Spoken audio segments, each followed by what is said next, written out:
अस्सलामुअलैकुम class, this is Mohammad Hashim Zia and you guys are watching mathematics by Hashim Zia. बेटा, एक important तरीन वीडियो के ऊपर आज की क्लास के अंदर मूव कर रहे होंगे। अक्सर बच्चों की रिक्वेस्ट थी, सर नस्ट की रजिस्ट्रेशन के हवाले से हवाले से गाइड कर दीजिए। नस्ट का एग्जाम कैसा आता है, नस्ट का टेस्ट कैसा होता है। अक्सर बच्चों की कंफ्यूजन थी, सर अगर मुझे कराची कैंपस में अप्लाई करना है तो वहां पे क्या कंप्यूटर साइंस होती है नहीं होती है। या बहुत सारे बच्चे एक अक्सर क्वेश्चन पूछते हैं कि सर क्या नेट वन मैं कराची में दे सकता हूँ, या इस्लामाबाद में दे सकता हूँ, या लाहौर में दे सकता हूँ, या गिलगित में दे सकता हूँ, कहाँ पे दे सकता हूँ। पूरे पाकिस्तान से मेरे पास अक्सर और पेशतर एक तरह के क्वेश्चन सबसे ज्यादा पूछे जाते हैं।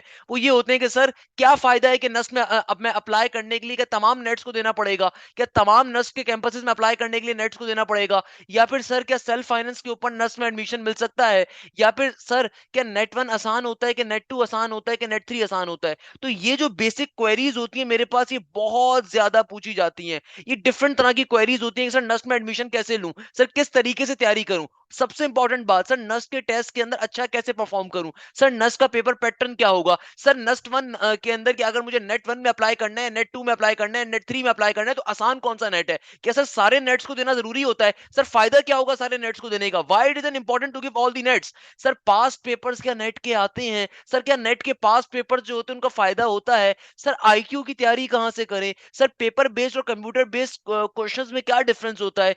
तो ये वो तमाम क्वेश्चंस हैं जो अक्सर बच्चे मुझसे बेतहाशा पूछ रहे होते हैं। तो आज की क्लास के अंदर मैं इन तमाम क्वेश्चंस का आंसर करने वाला हूं। सबसे इंपॉर्टेंट बात, किस तरीके से आप अपने आप को नर्स के लिए रजिस्ट्रेशन करवाते हो, वो भी आज की क्लास में सीखेंगे कि भाई रजिस्ट्रेशन कैसे करवानी है। तो सबसे पहली बात कि भाई नर्स के एडमिशंस कब आते हैं। मेरा प्यारा बेटा, नर्स के साल में एडमिशन एक ही दफा होते हैं, मगर टेस्ट नर्स 4 दफा लेता है। क्या कहा मैंने, गौर से बात सुनिएगा। साल में नर्स के एडमिशन जो होते हैं वो अगस्त के अंदर, जुलाई के एंड के अंदर होते हैं, मगर उन एडमिशंस के लिए जो टेस्ट होते हैं वो नस्ट 4 दफा कंडक्ट करता है। पूरे साल में 4 दफा नस्ट कंडक्ट अपने टेस्ट को करता है। पहला जो टेस्ट कहलाता है वो कहलाता है नेट वन। इसी तरीके से सेकंड टेस्ट को नेट टू कहा जाता है, थर्ड टेस्ट को नेट थ्री, फोर्थ टेस्ट को नेट फोर। जो नेट वन होता है ये दिसंबर के अंदर होता है। इसकी रजिस्ट्रेशन नवंबर से लेके आप दिसंबर के स्टार्ट तक करवा सकते हो। मैं भी सारी बातें डिस्कस करूंगा। नेट टू जो होता है हमारे पास जनवरी के अंदर इसकी आप रजिस्ट्रेशन करवा रहे हो तो ये नॉर्मली फरवरी के अंदर हो रहा होता है। इसी तरीके से हमारे पास जो नेट थ्री होता है ये यूजुअली मार्च और अप्रैल के अंदर होता है। कब होता है, मार्च और अप्रैल के अंदर हो रहा होता है, यानी कि अप्रैल कंसीडर कर लो इसको। और नेट फोर जो होता है ये जून जुलाई के अंदर हो रहा होता है। सही है ना भैया। तो नस्ट अपने एडमिशन टेस्ट को 4 दफा ले रहा होता है, मगर नस्ट में एडमिशन साल में एक ही दफा होते हैं। एक बड़ी कंफ्यूजन जो अक्सर बच्चों को जहन में होती है ना, सर अगर 4 दफा टेस्ट हो रहे हैं तो 4 दफा के एडमिशन होंगे, ऐसा नहीं होता। नस्ट 4 दफा टेस्ट क्यों लेता है, उसके पीछे रीजन ये है कि मेरा बेटा, नस्ट पाकिस्तान की बिगेस्ट और लार्जेस्ट कंपिटेटिव यूनिवर्सिटी है, पाकिस्तान की वाहिद बेहतरीन तरीन यूनिवर्सिटी है, उसके अंदर नस्ट आती है। सही है ना भैया। तो नस्ट के जो कंपटीशन होता है नस्ट के अंदर वो बेतहाशा होता है। जिस तरह आप इंडिया की अगर मैं बात करूं तो इंडिया के अंदर इस तरह नीट होता है, नीट लेवल होता है इंडिया की, जो हमारे पास आईआईटी की यूनिवर्सिटीज होती है वहां के लिए, वैसे ही पाकिस्तान के अंदर नस्ट का एक बहुत बड़ा ब्रांड है। तो चूंकि कंपटीशन बेतहाशा होता है, इसलिए नस्ट के एडमिशन टेस्ट 4 दफा होते हैं, और आपको चारों टेस्ट देने चाहिए। मैं हमेशा एक बच्चे को रिकमेंड करता हूं, खुदारा चारों टेस्ट दो। फायदा क्या होगा, why it is important to give all the NETs, इसका फायदा आगे चलकर डिस्कस करेंगे।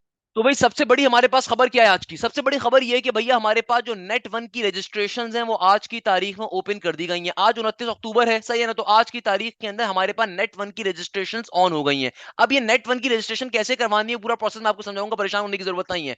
मगर असल चीज क्या है, खुदारा एक चीज अपने जहन में रखिएगा। एक अक्सर कंफ्यूजन होती है बच्चों को, सर वो कराची में मैं रहता हूँ, या मैं इस लाहौर में रहता हूँ, या मैं पेशावर में रहता हूँ, या मैं कोयटा के अंदर रहता हूँ, क्या नेट वन मैं अपने शहर में दे सकता हूँ। नहीं मेरा बेटा, देखो नस्ट के जो 4 टेस्ट होते हैं ना, इन चारों टेस्ट में से जो नेट वन और नेट थ्री होता है ये सिर्फ इस्लामाबाद में कंडक्ट होता है। अब कोई बच्चा बोले सर तो क्या इस्लामाबाद जाना पड़ता है, बिल्कुल मेरा प्यारा बेटा।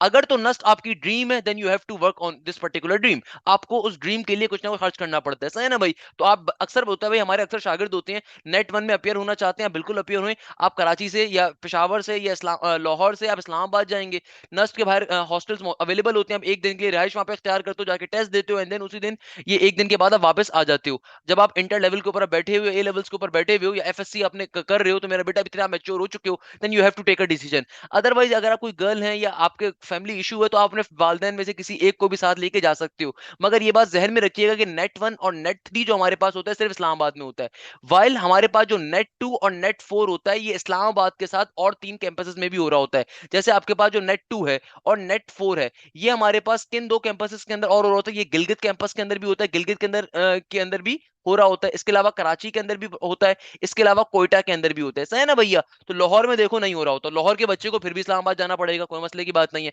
तो अगर कोई बच्चा इंटीरियर सिंध का है तो कराची आके दे सकते हैं नेट 2 नेट 4 को। अगर कोई बच्चा और मतलब जो भी करीब तरीन आपको जगह पड़ेगी वहां पे आके दे सकते हो। मगर नेट 1 सिर्फ और सिर्फ इस्लामाबाद में होगा और नेट 3 भी सिर्फ और सिर्फ इस्लामाबाद में होगा। तो एक चीज ध्यान में रखिएगा, सबसे इंपॉर्टेंट बात है। क्या इंपॉर्टेंट बात मैंने आपसे कही कि देखो नेट 1 और नेट 3 के हवाले से हमेशा गाइडेंस ध्यान में रखिएगा कि ये सिर्फ और सिर्फ इस्लामाबाद के अंदर होते हैं। वाइल आपके पास जो नेट 2 और नेट 4 होता है, ये कराची में भी होता है, कोयटा में भी होता है, गिलगित में भी होता है, अलॉन्ग विद इस्लामाबाद। तो ये कुछ बेसिक चीजों का हमें ख्याल रखना है। अब एक चीज अक्सर जहन में आती है, सर क्या जरूरत है कि मैं नेट 1 भी दूं, नेट 2 भी दूं, नेट 3 भी दूं, नेट 4 भी दूं? मैं डायरेक्टली नेट 4 क्यों नहीं दे सकता? मैं डायरेक्टली नेट 1 क्यों नहीं दे देता? मैं सिर्फ एक ही नेट दे दूंगा, क्योंकि सर एक नेट की फीस भी तो 5,000 रुपए होगी ना, और फिर ट्रैवलिंग कॉस्ट भी हमें पड़ेगी। सर मैं पहले इसकी रजिस्ट्रेशन फीस भी भरूं, यानी कि अपेयर होने की फीस भी भरूं, फिर उसके बाद इतनी दूर ट्रैवल करके भी जाऊं। सर मैं तो एक गांव में रहता हूं या मैं एक शहर में रहता हूं, मैं इतनी दूर से होके नस का टेस्ट देने के लिए चारों दफा जाऊं, तो सर क्या फायदा होगा इसका? तो मेरा प्यारा बेटा, इस चीज को ऑल्दो मैंने आगे चल के बहुत डिटेल में आंसर भी करना है, मगर अभी आपको भी आंसर कर देता हूं। देखो ये क्यों जरूरी होता है नस के तमाम टेस्टों को देना। मेरा प्यारा बेटा, नस्ट एक सबसे ज्यादा कॉम्पिटिटिव यूनिवर्सिटी है। नस्ट के अंदर पूरे पाकिस्तान से बच्चा अप्लाई करता है, ना सिर्फ पाकिस्तान से बल्कि ओवरसीज जो हमारे पाकिस्तानी भाई बहन होते हैं वो भी अप्लाई करवाते हैं अपने बच्चों को, सही है ना भैया। तो पाकिस्तान की सबसे बेहतरीन यूनिवर्सिटी है, पाकिस्तान की नंबर 1 यूनिवर्सिटी है। जब नंबर 1 यूनिवर्सिटी है तो ऑब्वियसली कंपटीशन बेजाशा होता है। तो जब आप चारों नेट्स में अपेयर होने का फायदा क्या है? देखो होता क्या है, लेट सपोज आपके पहले नेट के अंदर आपने जैसी भी तैयारी करी, आपकी 120 का स्कोर आ गया। अब ये 120 का जो स्कोर आया है ना, इसके ऊपर जरूरी नहीं है कि आपको कोई एडमिशन भी मिल सके। एटलीस्ट नस्ट में जब आप अप्लाई करते हैं तो आपका जो मेरिट स्कोर होना चाहिए, या आपका नस्ट का एटलीस्ट स्कोर जो होना चाहिए 145 प्लस होना चाहिए, अगर आप चाहते हो किसी ढंग की फील्ड में एडमिशन लेना, या फिर अगर आप किसी अच्छे कैंपस में एडमिशन। वैसे सारे कैंपस ही अच्छे हैं, कोई कैंपस बुरा नहीं होता, मगर कुछ लोगों की ख्वाहिश होती है कि भाई मेन कैंपस में एडमिशन ले। मेन कैंपस H12 कैंपस होता है। मैं भी आपको सारे कैंपस का भी बता दूंगा कौन सा कैंपस कौन सा नहीं है, मगर आपका एटलीस्ट जो टेस्ट का स्कोर होना चाहिए 145 प्लस का होना चाहिए। मैं भी रजिस्ट्रेशन कैसे करते हैं वो सारी बातें भी बताऊंगा, मगर कुछ पहले बुनियादी बातें आपसे डिस्कस कर लूं, ताकि पहले आपको हलवा बनाना सिखा दूं कि हलवा खाना तो बहुत ही आसान चीज है। तो भाई देखो, अगर आप नस्ट के अंदर एडमिशन लेना चाहते हो कंप्यूटर के अंदर, अगर आप नस्ट में एडमिशन लेना चाहते हो इस्लामाबाद कैंपस के अंदर, H12 कैंपस जो कि ड्रीम कैंपस होता है हर बच्चे का, जो नस्टियन होता है उसका ड्रीम कैंपस होता है H12। H12 की बात ही अलग है भैया, सही है ना। तो उसके लिए आपका स्कोर एटलीस्ट 145 150 प्लस होना चाहिए। मैं एटलीस्ट का लफ्ज यूज कर रहा हूं, इसका मतलब क्या है, इससे ज्यादा हो बेहतर है। तो अब देखो, अगर किसी बच्चे ने नेट 1 में 120 का स्कोर करा, अब अगर आपने सिर्फ एक ही नेट दिया, तो मेरा बेटा आपने अपने साथ ज्यादती करी, क्योंकि आपको एडमिशन मिल सकता था। आप जब 120 लेकर आ सकते हो, तो बेटा ऐसा थोड़ी है जो ए लेवल्स वाला बच्चा है, ये जो पंजाब बोर्ड का बच्चा है, ये जो सिंध बोर्ड का बच्चा है, केपी के बोर्ड का बच्चा है, जिसका नस्ट में एडमिशन होता है, वो आसमान से थोड़ी उतर रहा है। वो आप ही के जैसा नॉर्मल बच्चा है, मगर उसको खाली कुछ ट्रिक्स का पता है जो आपको नहीं पता। कहने का मकसद क्या है कि भाई देखो, अगर तुमने नेट 1 में कम स्कोर किया तो इससे डिसहार्ट नहीं होते होते भाई, इस पे वर्किंग करनी होती है। और फिर जब नेट 2 पे आप अप्लाई करोगे, तो जाहिर सी बात है भाई, जाहिर सी बात है, फिर आप उन गलतियों पे वर्किंग करोगे। आपने जिन चैप्टर्स को छोड़ा हुआ था पहले, जो चैप्टर्स पहले आ गए थे, लेट सपोज आपने आईक्यू के कॉन्सेप्ट को नहीं पढ़ा था, आपको मेरा नहीं पता था कि सर हाशिम ने complete free of cost IQ के लेक्चर्स डाले हुए हैं, आपने आईक्यू के लेक्चर्स की तैयारी नहीं करी हुई थी, या फिर फॉर एग्जांपल आपने मेरी नेट की प्लेलिस्ट को नहीं देखा हुआ था कि मैंने फ्री ऑफ कॉस्ट सारे नेट के लेक्चर्स डाले हुए हैं, या आपने किसी और के लेक्चर्स को नहीं लिया हुआ था कि आपने कुछ चैप्टर्स छोड़ दिए थे। अब जब चैप्टर्स छोड़ दिए थे, तो आपके पहले नेट के अंदर मार्क्स क्या हो गए, कम हो गए। देखो ये बात जो है, ये आपको आपके वालिदैन नहीं बताएंगे कि आप किस टॉपिक के अंदर वीक हो। जब आप पेपर में बैठे, अब मैं भी आपको पेपर पैटर्न ही बताऊंगा किस तरीके से कंप्यूटर स्ट्रेस होता है नेट 1 नेट 3 का। तो कहने का मकसद है कि जब आप पेपर में बैठे और पेपर में बैठने के बाद आपके तोते उड़े और आपको पता चला कि भाई ये टॉपिक आपका वीक है, तो सिर्फ ये बात आपको मालूम है। तो फिर आपकी जिम्मेदारी क्या होती है, आफ्टर योर नेट 1 या आफ्टर योर फर्स्ट नेट, आपने उस टॉपिक पे प्रिपेयर करना है, उस टॉपिक से तैयारी करनी है। और जब नेट 2 पे आप जाओगे, तो जाहिर सी बात है जिन टॉपिक्स में आप पहले वीक थे, उन वीकनेस वाले पॉइंट्स के ऊपर आप वर्किंग करके गए, तो जाहिर सी बात है नेट 2 में आपके चांसेस क्या है कि आपका स्कोर इंक्रीज होगा। एटलीस्ट मैं एक एवरेज बच्चे की बात कर लेता हूं। एक अच्छा बच्चा तो नॉर्मली अगर 120 लेकर आया तो 140 तक आराम से कर लेता है नेट 2 के ऊपर, अपनी गलतियों पे काम करके। बट मैं एक एवरेज बच्चे की बात कर लेता हूं, उसने 130 का स्कोर कर लिया। अब 130 का स्कोर कर लिया, ये 10 नंबर जो है ना मेरा बेटा, ये 10 नंबर नहीं है, ये 10,000 या 10 लाख बच्चे बैठे होंगे इन 10 नंबरों के ऊपर, क्योंकि भाई बहुत ज्यादा बच्चे अप्लाई कर रहे होते हैं। तो एक एक नंबर का बड़ा कीमती नंबर होता है, एक एक नंबर बड़ा कीमती नंबर होता है। तो कहने का मकसद क्या है कि नेट 2 में 130 कर लिया। अब जब नेट 3 पे अप्लाई करोगे, तो जाहिर सी बात है, अब जब 130 के ऊपर तुम्हें आइडिया हो गया कि तुमने आज के नेट के अंदर, आज के एग्जाम में क्या गलतियां करी हैं। तुम पास पेपर्स को भी पहले कवर नहीं करे, तुमने पास पेपर्स भी कवर कर लिए, तुमने ओईटीपी किताबें प्रिपेयर कर ली, तुमने हर चीज प्रिपेयर कर ली। जब नेट 3 में जाओगे और तैयारी के साथ, तो जाहिर सी बात है आपकी बारी में तुम्हारा स्कोर और ज्यादा आने के चांसेस हैं, और फिर नेट 4 के अंदर ऑब्वियसली तुम्हारा स्कोर आने के चांसेस और ज्यादा हैं। तो क्यों इंपॉर्टेंट होता है नस्ट के तमाम एग्जाम्स को देना? देना, नस्ट के तमाम टेस्टों को देना, या नेट की तमाम नेट्स की सीरीज में अपेयर होना, बेटा ये इसलिए जरूरी होता है कि अगर आपने एक नेट के अंदर कम मार्क्स स्कोर करें तो जाहिर सी बात है आप उन गलतियों में मेहनत करोगे, आप उन नादानियों में मेहनत करोगे जो नादानियां आपने करी, आप जिन्हें जो चैप्टर छोड़ दिए थे आप उन चैप्टर से मेहनत करोगे, आपकी कोशिश होगी पास पेपर से वर्किंग करोगे। मेरा बेटा पास पेपर्स की मेरी बड़ी बेहतरीन ड्राइव है, ये ड्राइव लाखों डॉलर्स की है, लाखों डॉलर्स की ड्राइव है, फ्री ऑफ कॉस्ट मैंने बच्चों के लिए काम किया हुआ है। इसके अंदर हर तरह के नस्ट का पेपर आपको मिल जाएगा, 2012 से लेके आज तक के जितने नस्ट के पेपर जो सारे के सारे मिल जाएंगे। ऑल दो नस्ट के ऑथेंटिक पास पेपर्स कहीं अवेलेबल नहीं होते, दुनिया की किसी यूनिवर्सिटी के अवेलेबल नहीं होते। तमाम यूनिवर्सिटी जिस दिन पेपर होते हैं उसी दिन अपने पेपर को रात के अंदर एक मशीन होती है शेगरिंग की, उसमें जला के राख कर देती हैं। मगर मगर ये जो पेपर्स होते हैं, पेपर हमारे स्टूडेंट्स जाके देते हैं नस्ट का एग्जाम, वो आके जो अपना एक्सपीरियंस शेयर करते हैं उनकी बेसिस पे बनाए जाते हैं, जो कि 99.99% करेक्ट होते हैं। तो आपने इन पेपर्स की तैयारी भी करनी है, फिर आप जो भी एकेडमी में पढ़ रहे हो, आप मुझसे पढ़ रहे हो मेरे किसी बैच के अंदर, या मेरी प्लेलिस्ट को फॉलो करो तब भी आप मेरे शागिर्द हो, मेरे लिए उतने ही मोहतरम हो एहतराम वाले हो। तो भैया आपने क्या करना है, आपने सिंपल तरीके से उन पर्टिकुलर गलतियों पे वर्किंग करनी है। उन गलतियों पे जब वर्किंग करके आप जाओगे तो जाहिर सी बात है आपने जो भी पहले नेट दिया हुआ होगा, जब आप उन गलतियों से सीख के जाओगे तो आपकी बारी में आपका नेट का एग्जाम अच्छा ही होगा। चीज क्या है हमारे पास के जो हमारे पास नस्ट के एडमिशन टेस्ट की डिफरेंट डेट्स होती हैं, कि भाई जो हमारा टेस्ट वन वन हो रहा है उसकी जैसे डेट्स हमारे पास आज से अनाउंस हो गई है रजिस्ट्रेशन की, आप रजिस्ट्रेशन करवा सकते हैं 29 अक्टूबर से लेकर 4 दिसंबर तक की।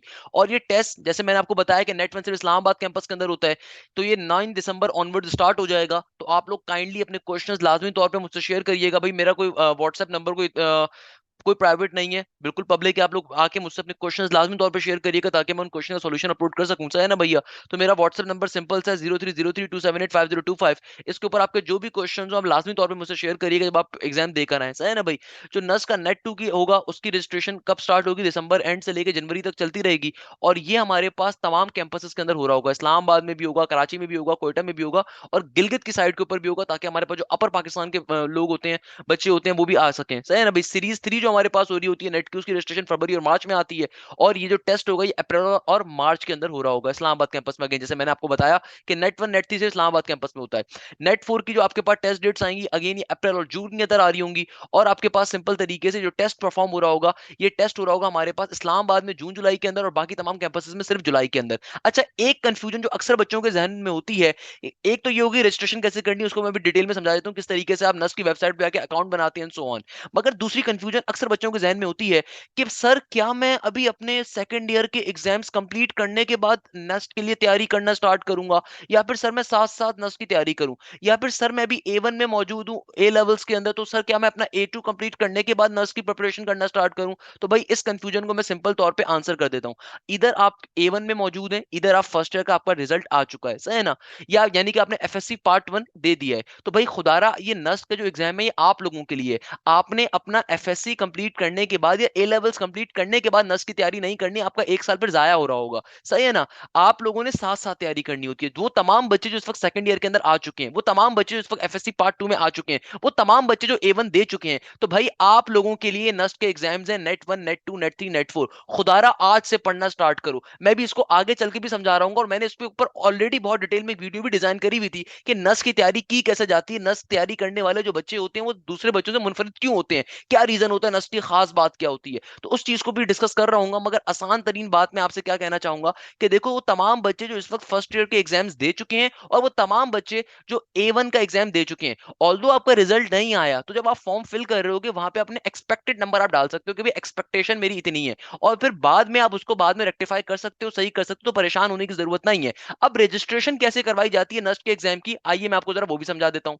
अच्छा तो बेटा अब जरा अपनी वीडियो के सबसे इंपॉर्टेंट पार्ट के ऊपर मूव करते हैं कि नस की रजिस्ट्रेशन करवानी कैसी होती है, नस की रजिस्ट्रेशन कैसे की जाती है। देखो मैं सिंपल तरीके से अपने ब्राउजर के ऊपर जाऊंगा, आपके पास मोबाइल अवेलेबल है, लैपटॉप है, टैबलेट है, पीसी है, कुछ भी है, आप उसके ऊपर आप इसको किसी भी वेबसाइट के ऊपर आप जाओ, आप सिंपल ब्राउजर अपना ओपन करो, इधर गूगल क्रोम है, माइक्रोसॉफ्ट है, कुछ भी है, सही है ना। मगर कोशिश ये करें कि लैपटॉप से या पीसी से फॉर्म फिल करने ज्यादा बेहतर रहेगा। मैंने सिंपल यहाँ पे जाके लिखा नस एडमिशन 2024, मेरे पास क्या हो जाएगा, मेरे पास ये वेबसाइट ओपन हो जाएगी। तो मैं इसको नीचे स्क्रॉल करता हूँ, जो पहली मेरे पास ये बड़ी वेबसाइट आ रही है अंडर ग्रेजुएट एडमिशन 2024 की। मैंने इस पे क्लिक कर दिया।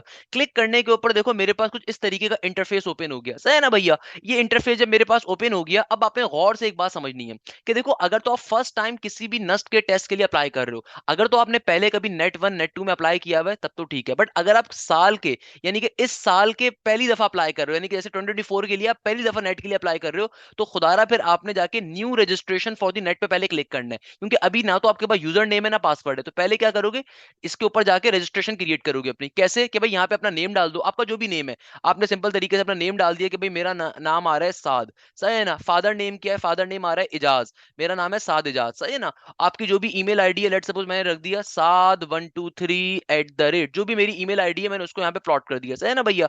साद123 जो भी मेरी ईमेल आईडी आ रही है, मैंने सिंपल उस ईमेल आईडी को यहाँ पे डाल दिया। अच्छा, इसको कॉपी करके देन नीचे कंफर्म ईमेल एड्रेस भी डाल दिया, सही है ना भैया? अब क्या काम करना होता है, देखो ये जो वर्ड वेरिफिकेशन होती है, ये हमारा एक गूगल की तरफ से एक वो होता है, फॉर्मेट होता है। Since I am also an engineer, तो आपको बता देता हूँ इसके पीछे रीजन ये होता है कि कोई रोबोट या कोई वेबसाइट के जरिए हैक ना कर रहा हो, तो इसलिए उसको रोबोटिक चेक करने के लिए कोई रोबोट नहीं बैठा हुआ, कोई बॉट नहीं बैठा हुआ, उसके लिए इस तरह की कोड कंफर्मेशन होती है। तो आपने सिंपल इस पिक्चर के अंदर जो कोड लिखा हुआ है उसको एज इट इज एक दफा कॉपी डाउन कर देना होता है, सही है ना भाई? जो भी कोड लिखा हुआ है, सही है ना भैया? तो आपने कर दिया, आप इसको सबमिट करवा दोगे। सबमिट करवा दोगे तो ये आपको कुछ इस तरीके से कहेगा कि भाई आपकी ईमेल के ऊपर मैंने आपको पासवर्ड सेंड कर दिया, सही है ना? ये आपसे कह देगा भाई यूजर नेम और पासवर्ड जो है ना आपकी ईमेल के ऊपर शेयर कर दिया गया है। आप इस लॉगिन के पेज पे क्लिक कर लोगे। अब लॉगिन के ऊपर जाके जो भी आपको आपकी ईमेल के ऊपर आपने चेक करना है, अपने इनबॉक्स के ऊपर जाके चेक कर लीजिएगा, नहीं तो अपने स्पैम के फोल्डर के ऊपर आपके पास ईमेल आई हुई होगी नस की तरफ से, सही है ना? तो मैं आपको वो ईमेल दिखा नहीं सकता क्योंकि मैंने अपने पास जो ईमेल करी थी मेरी ईमेल के ऊपर वो आ रहा होगा। तो भाई यहाँ पे जाके आप सिंपल क्या करोगे, अपनी उस पर्टिकुलर ईमेल को, यूजर नेम को डाल दोगे और पासवर्ड डाल दोगे। तो आइए देखते हैं क्या हो जाएगा, चल दीजिए। तो भाई इस तरीके से मैंने जो भी मेरे पास ईमेल आएगी और जो भी पर्टिकुलरली मेरे पास मेरा पासवर्ड होगा उसमें मैं डालने के बाद लॉगिन कर दूंगा। लॉगिन करने के बाद मेरे पास इस तरीके से इंटरफेस ओपन हो गया। अब देखो हमेशा ये बात ध्यान में रखिएगा, नस्ट के अंदर कभी भी जो है ना आपके पास मेरिट बेस्ड स्कॉलरशिप अवेलेबल नहीं होती, जिस तरह जीआईकेआई में या फास्ट में या एनईडी के अंदर या मेरान के अंदर अवेलेबल होती है, वैसे नस्ट में अवेलेबल नहीं होती। तो नस्ट के अंदर फाइनेंशियल एड अवेलेबल होती है, यानी कि मेरिट बेस्ड स्कॉलरशिप नहीं होती, आपकी फाइनेंशियल कंडीशंस के ऊपर स्कॉलरशिप मिल रही होती है। तो अगर आपको लगता है कि आप नस्ट की फीस अफोर्ड नहीं कर सकते, नस्ट की जो फीस वक्त चल रही है वो तकरीबन 1.5 लाख रुपए पर सेमेस्टर चल रही है, और उसके अलावा बाकी खर्चे डिफरेंट होते हैं, हॉस्टल अगर आप लोगे उसके खर्चे डिफरेंट हैं, ब्ला ब्ला ब्ला ब्ला। तो अगर तो आपके वालिद साहब या आपके पेरेंट्स इतना अफोर्ड नहीं कर सकते, कोई मसले की बात नहीं है। नर्स पाकिस्तान का एक वो इदारा है जो आपको इसके ऊपर ही बहुत ज्यादा फैसिलिटी प्रोवाइड करेगा। तो आपने यहाँ पे जाके इसके ऊपर फिल कर देना होता है। आप स्टार्टिंग का जब फॉर्म फिल कर रहे होगे तो आप इसके ऊपर जाके डायरेक्टली नीड बेस्ड स्कॉलरशिप पे अप्लाई कर दोगे। अच्छा, नीड बेस्ड स्कॉलरशिप देखो आपके लिए अलाउ होती है अगर आपके वालिद साहब इतना नहीं कमाते या आपके वालिद साहब के पास इतनी नहीं है रिसोर्सेज, तो कोई मसले की बात नहीं है, परेशान होने की जरूरत नहीं है। ये फाइनेंशियल एड आप ही के लिए अवेलेबल है, आप इस पे जाके कर सकते हो। आप इन कंडीशन को पढ़ सकते हो कि इसमें कौन से पैसे अवेलेबल होते हैं, इसके अंदर किस तरह के पैसे अवेलेबल हैं, कौन से डोनेशन अवेलेबल हैं, आप उसको यूटिलाइज कर सकते हो। सही है, इसमें परेशान होने की जरूरत नहीं है। और स्टिल अगर आपका दिल मुतमईन ना हो इस्लामिक पॉइंट ऑफ व्यू से, तो आप किसी मुफ्ती कराम से भी मशवरा ले सकते हो, उसमें कोई परेशान होने की जरूरत नहीं है। या फिर आप डायरेक्टली इनकी वेबसाइट के ऊपर जाके इनसे कॉन्टैक्ट करके इनसे भी पूछ सकते हो कि भाई इसमें जो पैसे आ रहे हैं वो किस सेंस के अंदर आ रहे हैं, क्योंकि हमारे बहुत से जो मुस्लिम ब्रदर्स होते हैं, मुस्लिम सिस्टर्स होते हैं, उनके एक बड़ा पॉइंट ऑफ व्यू होता है कि यार मेरा बच्चा क्या ज़कात के पैसे में पढ़ रहा है एंड सो ऑन। तो इसमें परेशान होने की जरूरत नहीं है। ये financial aid government of Pakistan की तरफ से भी होती है और जो नस एलुमनाइज होती है उनकी तरफ से भी अवेलेबल होती है। तो आप इसके अंदर कंफ्यूजन हो तो आप डायरेक्टली इसको नस के जो फाइनेंशियल ऑफिस है उसको आप डायरेक्टली रीच आउट कर सकते हो। अच्छा, बहरहाल ये आपने खैर बाद में फिल करना है, आप चाहो तो इसको अभी फिल कर सकते हो, बाद में फिल कर सकते हो, सही है ना? आप सिंपल तरीके से पहले इंस्ट्रक्शंस को पढ़ लीजिए। इंस्ट्रक्शंस के अंदर सिंपल सी बातें लिखी होंगी, भाई फॉर्म कैसे फिल करना है, कोई बदयांती नहीं करनी, और डायरेक्टली एप्लीकेशन फॉर्म पे क्लिक कर दूंगा। एप्लीकेशन फॉर्म पे क्या होगा, मेरी जो भी इमेज है सबसे पहले मुझे अपनी इमेज को यहाँ पे डालना है। खुदारा कोशिश किया करें कि अपने मोबाइल से इमेज ना खींचा करें। आपका आपके पास एंड्रॉइड का या कोई भी फोन अवेलेबल है, कोशिश करें कि एक सिंपल व्हाइट बैकग्राउंड के ऊपर या ब्लू बैकग्राउंड के ऊपर अपनी पर्टिकुलर इमेज को खींचें, और उसका साइज कितना होना चाहिए, 150 केबी के बराबर। अक्सर जो लोग मोबाइल से पिक्चर खींचते हैं ना, वो व्हाइट बैकग्राउंड के ऊपर ब्लू बैकग्राउंड पे खींच तो लेते हैं, मगर इमेज का मसला क्या आता है, इमेज का एरर ये आता है कि भाई इमेज का साइज बड़ा होता है। तो आप सिंपल गूगल के ऊपर जाके इमेज रिड्यूसर भी देख सकते हैं। आप इस तरीके से गूगल के ऊपर जाओ, इस तरीके से यहाँ पे ले जाके आप लिख दो इमेज रिड्यूसर, तो आपके पास काफी सारी वेबसाइट इस तरह की आ जाएंगी जो कि इमेज को रिड्यूस करके आपको दे देंगे फौरन से। आप खाली अपनी इमेज को वहां पे अपलोड करोगे और आपके पास इमेज रिड्यूसर की काफी सारी वो चीजें आ जाएंगी, सही है ना भैया? तो आप यहाँ से भी काम कर सकते हो। अच्छा, उसके बाद आपने यहाँ पे देखो सिंपल अपना नेम रखना है, अपना मिडिल नेम, आपका जो भी आपका लास्ट नेम है, यानी कि फॉर एग्जांपल अगर मेरा नेम मोहम्मद हाशिम जिया है, तो Mohammad Hashim is my first name and my last name that is my father name is Zia, सही है ना? तो मिडिल नेम हम लोग नॉर्मली रख नहीं रहे होते, या अगर आप चाहें तो उसको ब्रेक करके रख सकते हैं मोहम्मद हाशिम और जिया। डेट ऑफ बर्थ मेरी जो भी आ रही है उसको रखूंगा, मेरा जेंडर जो भी आ रहा है मैं उसको रखूंगा यहाँ पे, सही है ना भैया? उसके बाद नेशनैलिटी मेरी क्या है, मैं पाकिस्तानी हूँ, मैं फॉरेनर हूँ, मैं पीओसी हूँ या डुअल नेशनल है, जैसे हमारे बहुत सारे जो हमारे होते हैं फॉरेनर के बच्चे भी अप्लाई कर रहे होते हैं, यानी कि ओवरसीज पाकिस्तानी। आपका सीएनआईसी नंबर किया, अगर आपका सीएनआईसी अभी नहीं बना हुआ तो आपको जो बे फॉर्म नंबर होगा, अपने वालिदैन से पूछिएगा, आपका बे फॉर्म अवेलेबल होगा, उसका बे फॉर्म पे जो नंबर होता है वही आपका सीएनआईसी नंबर भी होता है, या फिर एनआईसी ओपी नंबर, जो कि हमारे ओवरसीज पाकिस्तानियों के पास तकरीबन हो रहा होता है, सही है ना भैया। अपने फादर का नेम, फादर का स्टेटस क्या है, अलाइव है, शहीद है, डिक्रीज है, क्योंकि हमारे बहुत सारे जो होते हैं नर्स के अंदर ऑब्वियसली फीस कम होती है, जो बच्चे एक्टिंग या रिटायर्ड आर्मी ऑफिसर्स के या नेवी ऑफिसर्स के या आर्म फोर्सेस के बच्चे होते हैं, तो उनका स्टेटस भी यहाँ पे गिवन होता है। फादर्स की इनकम वगैरह आपको सारी चीजें बतानी है। इसके अलावा आपकी सिंपल फॉर्म है, बहुत स्मूथ प्रोसेस है कि आपकी मदर का नेम क्या है, मदर का स्टेटस क्या है, मदर का प्रोफेशन क्या है, मदर हाउस वाइफ है, मदर क्या करती है, मदर की इनकम क्या है, आपका डोमिसाइल क्या है, डोमिसाइल कहते हैं आप कहाँ रहते हो। लेट सपोज अगर मैं कराची में रहता हूँ तो मेरा डोमिसाइल कहाँ का है, सिंध का है, सही है ना। फॉर एग्जांपल अगर मैं पंजाब लाहौर में रहता हूँ तो मेरा डोमिसाइल कहाँ है, पंजाब का है। अगर मैं कोयटा के अंदर रहता हूँ मेरा डोमिसाइल कहाँ है, बलूचिस्तान का है। अगर मैं फाटा के अंदर रहता हूँ फाटा साइड का आएगा। इस तरीके से आप सिंपल तरीके से इस बात को यहाँ पे लिख दोगे, ओके। इसका डिस्ट्रिक्ट क्या है, आपका डिस्ट्रिक्ट उसके बाद आ जाएगा। लेट सपोज मैंने अपना डोमिसाइल लिख दिया पंजाब का, तो भाई डोमिसाइल इसके अंदर सिंपल तरीके से ड्रॉप डाउन आ जाएगा कि भाई आप कहाँ किस जगह के रहने वाले हो, बेसिक चीज है वो आपका, आपका रिलीजन क्या है क्या नहीं, एंड सो ऑन। अच्छा, इस तरीके के देन आपके पास क्या आ जाता है, पोस्टल एड्रेस, एड्रेस क्या है, यानी कि कहाँ पे आपको आपके डॉक्यूमेंट्स वगैरह कोई मसला हो जाए, कोई आपको मेल सेंड करनी हो, कहाँ पे भेजी जाए, तो जो भी जिस घर में भी आप करंटली रिहाइश पजीर हो, आप उसका सिंपल यहाँ पे एड्रेस लिख दोगे, सही है ना। फॉर एग्जाम्पल मैं लिख देता हूँ A38 चकवाल बट 123 जो भी है मेरा, सही, मैं लिख दूंगा यहाँ पे। इस तरीके से मेरा परमानेंट एड्रेस कहाँ का है, अगर तो सेम एज अबव है तो उसको खाली आप टिक कर दोगे, and so on. Phone number आपके क्या है, आपका फोन नंबर, आपकी वालदेन का, अगर आपका अपना फोन आपका अवेलेबल नहीं है, जो कि मेरे नजदीक बच्चे के पास अवेलेबल नहीं होना चाहिए, जब तक आप इंटर के अंदर हो, ए लेवल्स के अंदर हो, फोन आपके पास नहीं होना चाहिए पर्सनल, क्योंकि आपका जहन डिस्ट्रैक्ट होता है, आप जितनी भी इसमें तावीलें पेश कर लो, सही है ना भैया। इस तरीके से कर लोगे। अच्छा, सेकंड नंबर के ऊपर देखो, यहाँ पे जो पॉइंट नंबर 26 है, बड़ा इंपॉर्टेंट पॉइंट है। ये पॉइंट नंबर 26 आपको क्या बता रहा है कि देखो अभी जो नेट की रजिस्ट्रेशन हो रही है सिर्फ इस्लामाबाद कैंपस की हो रही है, जिसको मैं ऑलरेडी बहुत डिटेल में आपको बता चुका हूं कि हमारे पास जो नेट वन होता है, हमारे पास जो नेट वन होता है किसके लिए, नेट वन जो हमारे पास होता है ये सिर्फ और सिर्फ इस्लामाबाद कैंपस के अंदर हो रहा होगा, और नेट थ्री भी ऐसे इस्लामाबाद कैंपस में होता है। तो नेट वन और नेट थ्री जो होगा, जो भी इस्लामाबाद कैंपस में एग्जाम होता है, वो कंप्यूटराइज टेस्ट होता है। तो कंप्यूटराइज टेस्ट कैसा होता है मैं उसको भी बता दूंगा, सही है ना भैया। अच्छा, तो ये तो हमारी बात हो गई। फिर एकेडमिक बैकग्राउंड क्या है, मैं एफएससी का हूँ, इंटरमीडिएट का हूँ, या ए लेवल्स ओ लेवल्स का हूँ, या मैं डिप्लोमा डीएई बेस के ऊपर अप्लाई कर रहा हूँ, सही है ना भैया। तो ये सारी चीजों को हमने फिल आउट कर दिया। अच्छा, देन मेरी एचएससी की इक्विवेलेंसी क्या है कि भाई मैं कहाँ का अप्लाई किया हुआ है। लेट्स सपोज मैंने इंटरमीडिएट सेलेक्ट कर लिया, तो मैं कहाँ का हूँ, प्री इंजीनियरिंग का हूँ, प्री मेडिकल का हूँ, किस डोमेन में अप्लाई कर रहा हूँ, मेरे क्या मार्क्स आ रहे हैं। लेट्स सपोज अगर मैं ओ ए लेवल्स को सेलेक्ट करता हूँ, तो भाई मेरा ओ लेवल्स की इक्विवेलेंसी क्या है, ओ लेवल्स के मेरे सब्जेक्ट क्या है, वो सारी बेसिक बातें यहाँ पे पूछी जा रही हूँ। तो भाई सिंपल तरीके से आप सेलेक्ट करोगे, आप इधर इंटरमीडिएट स्टूडेंट हो, ए लेवल्स के स्टूडेंट हो, जिसको भी स्टूडेंट आप सेलेक्ट कर लोगे। लेट्स सपोज मैंने सेलेक्ट कर लिया कि भाई मैं इंटरमीडिएट स्टूडेंट हूँ या मैं ए लेवल्स का स्टूडेंट, चलो। तो मेरे पास ए लेवल्स के अंदर क्या था, साइंस ग्रुप था। अब साइंस ग्रुप के अंदर मेरे पास कौन कौन सब्जेक्ट्स हैं, और आप सब्जेक्ट्स को तरीके से सेलेक्ट करोगे, उसी हिसाब से आपका फॉर्म ओपन होगा। मैंने सेलेक्ट कर लिया कि मेरे पास मैथमेटिक्स है, केमिस्ट्री है, फिजिक्स मेरा मेजर है, क्योंकि अगर मुझे हर हर फील्ड में एडमिशन लेना है तो उसके लिए 3 मेजर सब्जेक्ट्स होते हैं। मैंने अप्लाई कर दिया। खुदारा अगर आप ए लेवल्स के स्टूडेंट हो, आपके पास केमिस्ट्री और कंप्यूटर दोनों थे, तो खुदारा कंप्यूटर को सेलेक्ट मत करिएगा। उसके पीछे रीजन ये है कि मेरा प्यारा बेटा, आप अगर कंप्यूटर को सेलेक्ट करोगे तो आपके नंबर ऑफ चॉइसेस कम हो जाएंगी। कंप्यूटर का जो बच्चा होता है जिसने इंटर में कंप्यूटर पढ़ी है, या एफएससी में कंप्यूटर पढ़ी है, या ए लेवल्स में कंप्यूटर खाली पढ़ी है, तो भाई वो इंजीनियरिंग की फील्ड में नहीं आ सकता, वो सिर्फ फिर कंप्यूटर रिलेटेड फील्ड्स के लिए ही एलिजिबल है। तो इस चीज को ध्यान में रखिएगा। तो अगर जो ए लेवल्स के बच्चे होते हैं, अक्सर उनके पास इशू आता है कि उन्होंने केमिस्ट्री का कोर्स भी लिया हुआ होता है, कंप्यूटर भी लिया हुआ होता है, तो भाई मैं आपको हमेशा रिकमेंड करूंगा, खुदारा खुदारा खुदारा केमिस्ट्री को ऑप्ट करो। केमिस्ट्री का एग्जाम दो नेट के अंदर, या केमिस्ट्री का एग्जाम दो किसी भी टेस्ट के अंदर। उससे फायदा ये होगा कि भाई आपके पास इंजीनियरिंग फील्ड्स भी अवेलेबल होंगी, इलेक्ट्रिकल हो गई, मैकेनिकल हो गई, दूसरी अदर फील्ड्स हो गई। मुझे मालूम है आपने नहीं जाना वहां पे, मगर एटलीस्ट आपके पास एक ऑप्शन होगा, कल को अगर अल्लाह ना करे आपको कोई चीज नहीं मिल रही, तो आप एटलीस्ट उसको ऑप्ट कर सकते हो कि आपके पास एक ऑप्शन अवेलेबल होगा सेफ साइड के लिए, सही है ना भैया।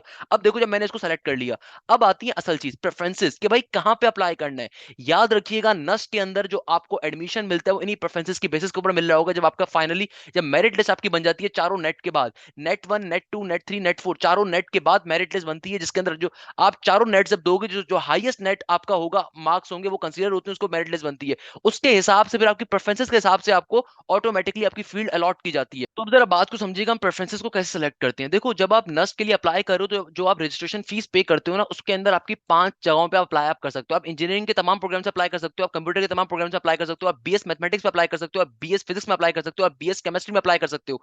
यानी कि आपके पास सारे ऑप्शन अवेलेबल होंगे।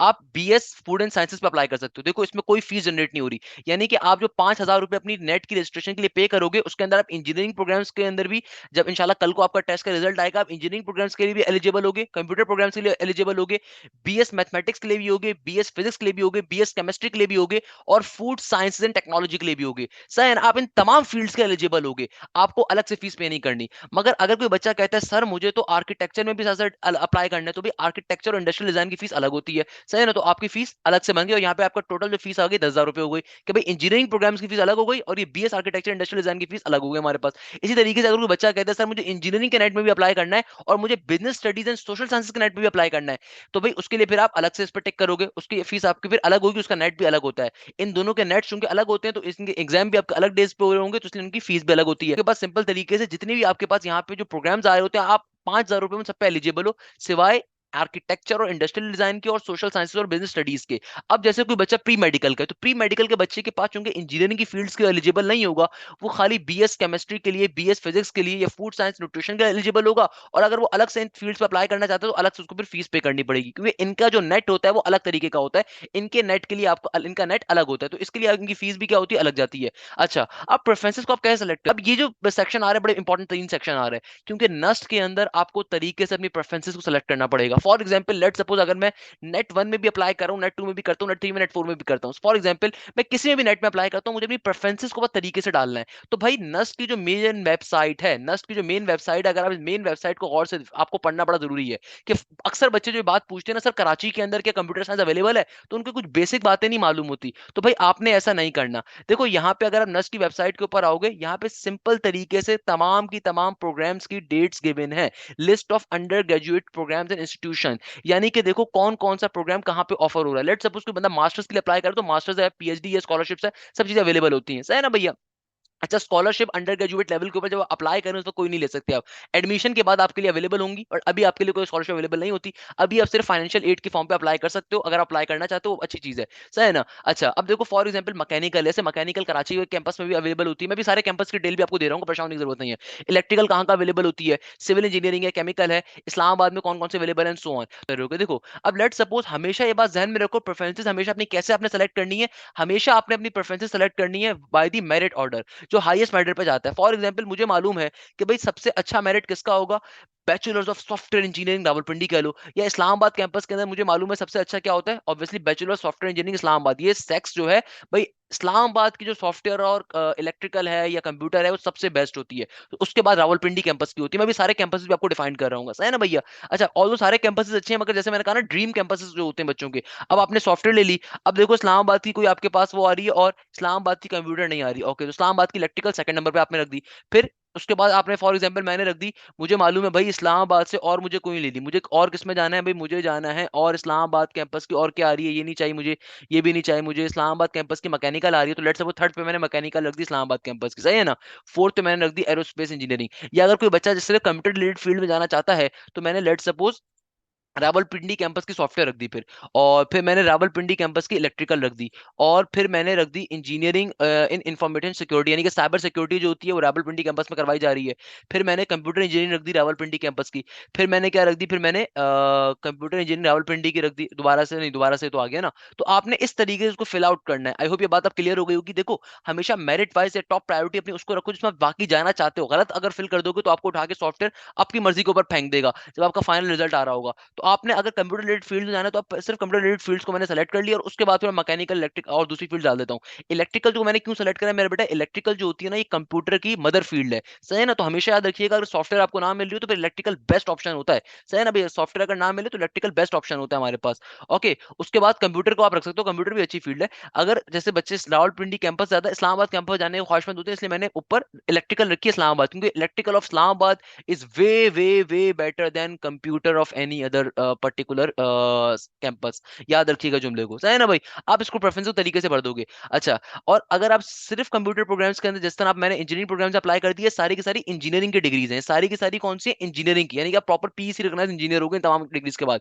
ये जो सारी प्रोग्राम्स आ रहे हैं कंप्यूटर वाले, बीएस प्रोग्राम्स आ गए। तो लेट सपोज मैंने रख दिया पहले कंप्यूटर साइंस का इस्लामाबाद का प्रोग्राम, उसके बाद मैंने रख दिया फिर अपने पास डेटा साइंसेस का इस्लामाबाद का प्रोग्राम, उसके बाद मैंने रख दिया बायो इन्फॉर्मेटिक्स यानी कि आईटी का इस्लामाबाद का प्रोग्राम, उसके बाद चौथे नंबर पर मैंने कोयटा की फील्ड डाल दी। तो देखो ये वाली जो फील्ड थी ये सारी इंजीनियरिंग प्रोग्राम्स की थी, ये सारी की सारी कंप्यूटर प्रोग्राम्स की आ गई, बीएस सीएस की फील्ड्स आ गई, सही है ना भाई। तो 5,000 रुपए के अंदर इन सब पे अप्लाई कर सकते हो, आप इन सब पे अप्लाई कर रहे हो, इन सबका टेस्ट एक साथ ही होगा। और जो आप नेट दोगे ना, उस नेट में सबके टेस्ट अवेलेबल होंगे, यानी कि उसके अंदर, उस नेट के अंदर जब आप नेट दे रहे हो, उस नेट के अंदर इन तमाम कैंपस के सारी फील्ड्स अवेलेबल होंगी। सिर्फ जो हमारे पास फील्ड्स अवेलेबल नहीं होती ना उस टेस्ट के ऊपर, आर्किटेक्चर इंडस्ट्रियल डिजाइन का टेस्ट डिफरेंट होता है, business studies and social sciences का टेस्ट डिफरेंट होता है, एलएलबी बेस्ड टेस्ट डिफरेंट होता है। तो इसीलिए ये जो हमारे पास फील्ड्स होती हैं, इनके चूंकि टेस्ट का पैटर्न डिफरेंट होता है, इसलिए वो इन पैसों में शामिल नहीं होती। अदरवाइज जो 5,000 रुपया भरोगे उसमें बाकी सारे कैंपस की सारी फील्ड शामिल होंगी, सही है ना भैया। तो मैथमेटिक्स के लिए भी मैं अप्लाई कर रहा हूँ तो वो वैसे ही शामिल हो गई उसके अंदर, तो उसमें कुछ चढ़ने की जरूरत नहीं है। ये लिखा हुआ भी आ रहा है कि इस्लामाबाद कैंपस में है, ये भी इस्लामाबाद कैंपस में बीएस फिजिक्स है, बीएस केमिस्ट्री भी इस्लामाबाद कैंपस में, बीएस साइंस भी इस्लामाबाद कैंपस, सही है ना भाई। ये जब आपने फॉर्म अपना पूरा फिल कर दिया तो आपके पास टोटल आपकी मनी आ गई जो आपने फिल आउट करनी है। आप यूएसडी में देना चाहते हो, आप इसको पर्टिकुलरली पाकिस्तानी रुपए में देना चाहते हो, आपकी चॉइस है, सही है ना भाई। नेक्स्ट एंड प्रीव्यू करूंगा मैं, आगे चला जाएगा, सही। नेक्स्ट एंड प्रीव्यू करने का मैंने इसको आगे कर दिया। ये मुझसे कह रहा है कि भाई ये लाल स्टेरिक वाली चीजें अभी आपने भरी हुई नहीं है, तो भाई सिंपल तरीके से आप फॉर्म को सबमिट करवा दोगे ना तो आपके पास प्रीव्यू फॉर्म करने का ऑप्शन आएगा। तो भाई देखो यहाँ पे जाके जो आपके पास ये ऑप्शन नंबर 26 था जो कि अभी लॉक था, क्योंकि नेट 1 नेट 3 क्योंकि सिर्फ इस्लामाबाद में होता है तो कंप्यूटर बेस्ड टेस्ट हो रहा होगा। तो आपके पास सिर्फ कंप्यूटर बेस्ड टेस्ट का ऐसे ऑप्शन यहाँ पे आ रहा है कि मैंने कंप्यूटर बेस्ड टेस्ट को हमने सेलेक्ट कर लिया, सही है ना भैया। पेपर बेस्ड टेस्ट का ऑप्शन नहीं आ रहा था। अदरवाइज आप जाके चेक कर सकते हो भाई, बैक टू एडिट फॉर्म के ऊपर जाओगे, आप जाके बेसिकली चेक कर लो कि भाई आया आपके पास सही आ रहा है नहीं आ रहा। इस तरीके से आपने इसको एक दफा वेरीफाई कर लिया। प्रोसीड फॉर पेमेंट के ऊपर चले जाओगे तो आप सिंपल तरीके से यहाँ पे अपने पेमेंट को प्रोसीड कर देना है। अच्छा, पेमेंट कैसे प्रोसीड कर सकते हो आप, इधर आप किसी भी तरीके से पेमेंट को प्रोसीड किया जा सकता है। बैंक का ऑप्शन अवेलेबल है, मिजान है, एचबीएल है, अलाइड है, स्टैंडर्ड चार्टर है, कोई भी बैंक है। ये आपके पास इजी पैसा, जस्ट कैश अवेलेबल है, या एटीएम आपके पास घर के पास कोई एटीएम है, आप वहां से भी कर सकते हो। बेसिकली करना क्या होता है, आपके पास एक कंज्यूमर नंबर एक आया है, जैसे कंज्यूमर नंबर मेरे पास, मेरे फॉर्म का कंज्यूमर नंबर ये है, तो मैं क्या करूंगा जब अपने फॉर्म को पे करवा रहा हूँ अपने पैसों को, तो मैं उसके ऊपर लिख दूंगा सिंपल तरीके से किस तरीके से फीस को मैंने पे करना है। तो अगर मुझे क्रेडिट कार्ड के थ्रू पे करना है तो मैं उसके जरिए भी पे कर सकता हूँ, या अगर मैं चाहता हूँ कि बैंक के थ्रू पे करना, तो मैं सिंपल तरीके से इस पर्टिकुलर इनवॉइस को प्रिंट करवाऊं। अब देखो पेमेंट कैसे की जाती है, पेमेंट करने के तरीके कार बहुत ही सिंपल सा है। या तो आप सिंपल तरीके से या तो सिंपल तरीके से क्या काम करो भाई, इस पर्टिकुलर जो कॉपी मेरी चालान की जनरेट हुई है इसको मैं यहाँ से आके प्रिंट कर लूंगा। प्रिंट करने के बाद एचबीएल की किसी भी ब्रांच में जाके इसको पे कर दूंगा, और पे करवा के जब वापस आऊंगा तो वापस आने के बाद इस पर्टिकुलर कॉपी को अपने पास संभाल के रखना है जो कैंडिडेट की कॉपी होती है। और फिर यहाँ पे आके इसको मेंशन करना है कि भाई मैंने एचबीएल के बैंक के जरिए पे करा है, कितनी अमाउंट पे करी है, उस ब्रांच का एड्रेस क्या था, आप एड्रेस पूछ लीजिएगा, और किस दिन डिपॉजिट करिए, और फिर सबमिट करवा दूंगा इस चीज को, सही है ना भैया, यानी कि सबमिट ऑप्शन पे क्लिक कर दूंगा। और अगर आप चाहते हो कि नहीं मैं क्रेडिट कार्ड के जरिए पे करना है तो क्रेडिट कार्ड के जरिए भी आप इसे पे कर सकते हो। सिंपल तरीके से क्रेडिट कार्ड के जरिए अपने फादर की मदर क्रेडिट कार्ड के जरिए भी पे कर रहे हो सकते हो। या फिर अगर आप चाहते हो कि ऑनलाइन बैंकिंग के जरिए पे करना, तो आप सिंपल वन लिंक यानी कि वन बिल इनवॉइस के ऊपर आप वो भी कर सकते हो। तमाम के तमाम जो जितनी भी ऑनलाइन सर्विसेज होती हैं, जैस कैश हो गया, इजी पैसा हो गया, उसमें वन लिंक सर्विस का एक ऑप्शन होता है। उसमें आप जाके अपने इस पर्टिकुलर कंज्यूमर नंबर को यूटिलाइज करोगे। मेरा कंज्यूमर नंबर ये आया है, आपका कुछ और आ रहा होगा, तो उसके जरिए आप उस कंज्यूमर नंबर को एंटर करोगे, एंटर करवाने के बाद उसके जरिए भी आप पे कर सकते हो, सिंपल प्रोसीजर होगा उसके जरिए भी, सही है। आप सिंपल इजी पैसा जस्ट कैश के अकाउंट उसके ऊपर जाओगे, अपने लॉग इन करोगे, लॉग इन करने के बाद वहां पे ऑप्शन होगा आपके पास वन लिंक इनवॉइस को पे करने का, तो वहां से भी आप पे कर सकते हो। इस तरीके से पूरा का पूरा प्रोसीजर चल रहा होता है। जब आप फाइनली इस चीज को पे कर दोगे, सब चीजें हो जाएंगी, तो कुछ अरसे के बाद आपका एडमिट कार्ड खुद ही आ जाएगा, यहाँ पे डिस्प्ले हो जाएगा। आप जब लॉग इन करोगे अपने इसके ऊपर सिस्टम को, तो भैया सिंपल तरीके से आपका पर्टिकुलरली यहाँ पे आपके पास ऑप्शन आ जाएगा, वहां पे आपके पास सिंपल तरीके से एडमिट कार्ड आ रहा होता है, सही है ना भाई। इसमें कोई परेशान होने की जरूरत नहीं होती, बहुत बेसिक सा कॉन्सेप्ट होता है, बहुत बेसिक सी चीज होती है कि भाई आप किस तरीके से कर सकते हो। अच्छा, यहाँ पे एक और चीज बड़े मजे की होती है कि भाई आपके पास जब आप फीस पे कर देते हो तो यहाँ पे आपके पास डेट सेलेक्ट करने का भी ऑप्शन होता है। जैसे अभी नेट 1 जो है 9 दिसंबर से ऑनवर्ड हो रहा है, अगर मैं नेट 1 के लिए भी अप्लाई कर रहा हूँ या मैं किसी भी नेट के लिए अप्लाई कर रहा हूँ, मैं चाहता हूँ कि मैं स्टार्टिंग की डेट ना लूँ, मैं अपनी पसंद की डेट लेना चाहता हूँ। कि लेट सपोज मैं चाहता हूँ कि मैं 15 दिसंबर को टेस्ट दूं नस्ट का, मैंने अपनी जो फ्लाइट बुक करवाई है, मैंने जो अपना ट्रेन का टिकट करवाया है, बस का टिकट करवाया है,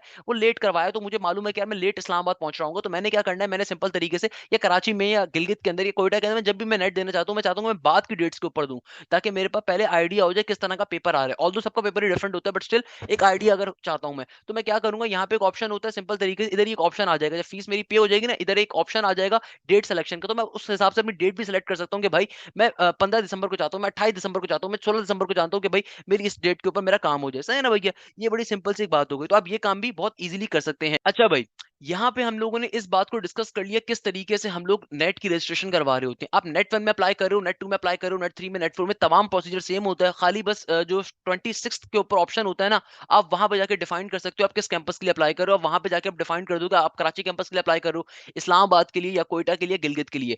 ये बात ज़हन में रखिएगा, नेट नस्ट का जो टेस्ट होता है हमारे पास 4 डिफरेंट जगहों के ऊपर होता है। जैसे नेट 2 और नेट 4 है, ये 4 डिफरेंट जगहों के ऊपर होता है। इस्लामाबाद के अंदर भी होता है, कराची में भी होता है, कोयटा में भी होता है, गिलगित में भी होता है। तो आप आपकी रिहाइश कहीं पे भी है, आपके करीब तरीन जो सेंटर पड़ता है वहां पे जाके टेस्ट को आराम से परफॉर्म कर सकते हो, दे सकते हो। अच्छा, सेट की बेसिस के ऊपर भी नेट में अप्लाई किया जाता है, मगर वो एक अलग प्रोसीजर होता है कि भाई अगर आपके सेट के अंदर अच्छा स्कोर आपका आया हुआ है तो फिर आप टेस्ट को एग्जाम करवा देते हो, आप फॉर्म फिल करते हुए मेंशन कर देते हो कि भाई मेरा इतना पर्टिकुलर स्कोर था, इतना स्कोर, तो मैंने उसकी बेसिस के ऊपर अप्लाई कर रहा हूँ, सही है ना भैया? तो simple is that, main website के ऊपर सारी बातें गिवन है। अच्छा, एक बात तो हमने डिस्कस कर ली।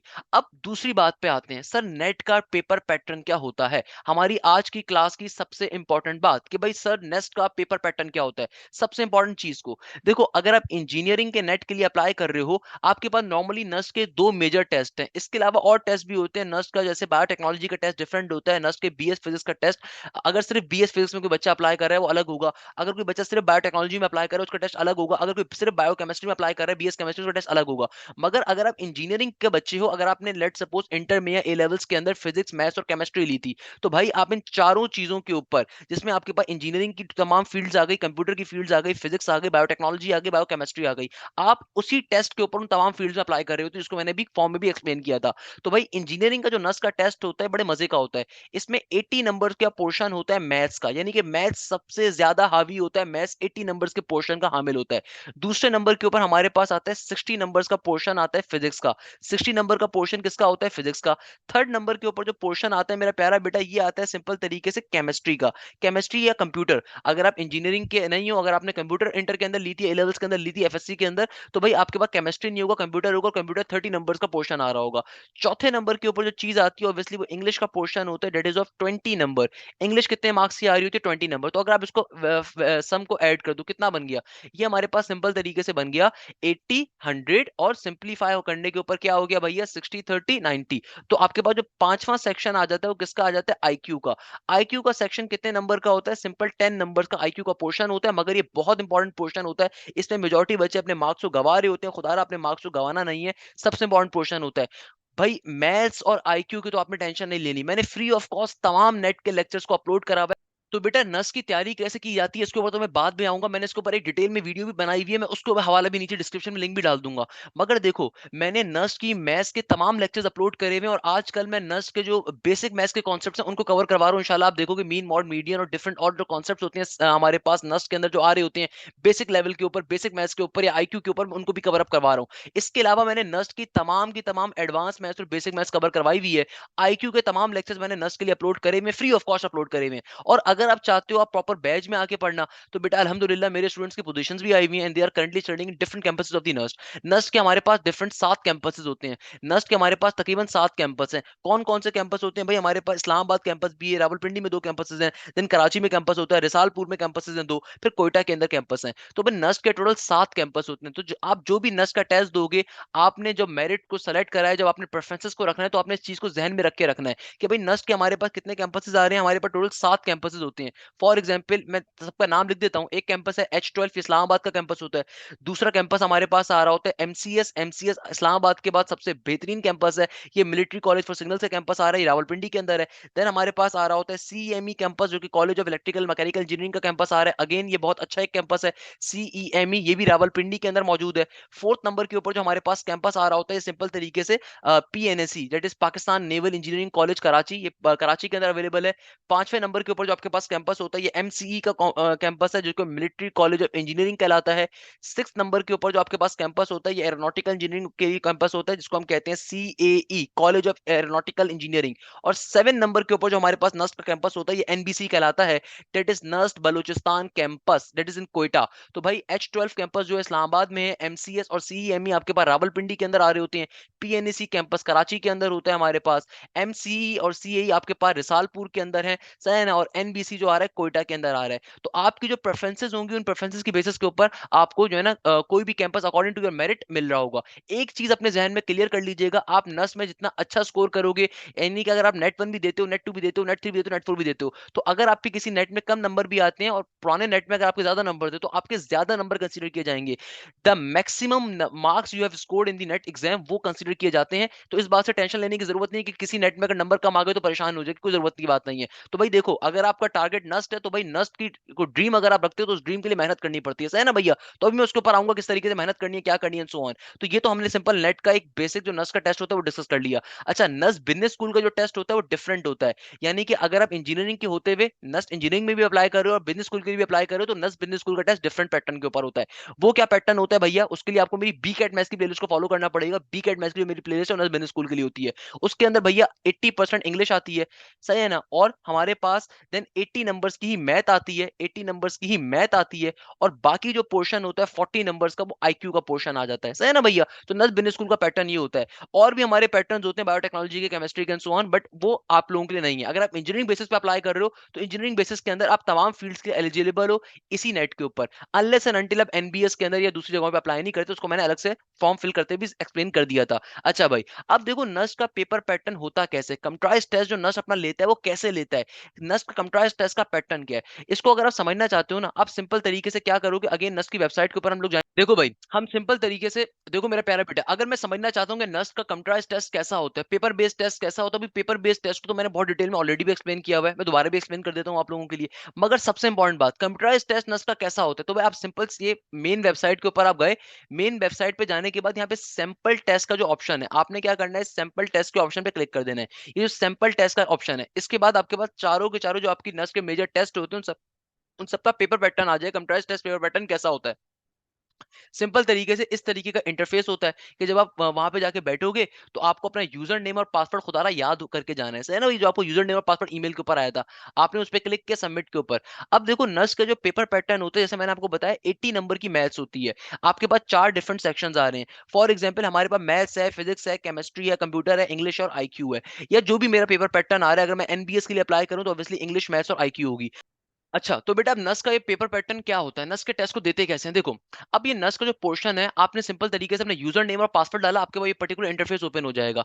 अब देखो मेरा जो नस का ये टेस्ट होगा, ये देखो तमाम फील्ड्स के एलिजिबल होगा, ये इंजीनियरिंग के लिए भी है, कंप्यूटर साइंस के लिए भी है, मैथमेटिक्स के लिए भी है, सबके इनके लिए एलिजिबल है। एक ही टेस्ट में दूंगा, इन सब में मेरा हो सकता है, सही है ना? इस टेस्ट के ऊपर अब देखो हमारे पास, हमें मालूम है कि नस के टेस्ट में हमारे पास 4 डिफरेंट तरह के सेक्शंस हैं। एक मैथ्स है, फिर फिजिक्स है, फिर केमिस्ट्री है, फिर इंग्लिश है, फिर आईक्यू है।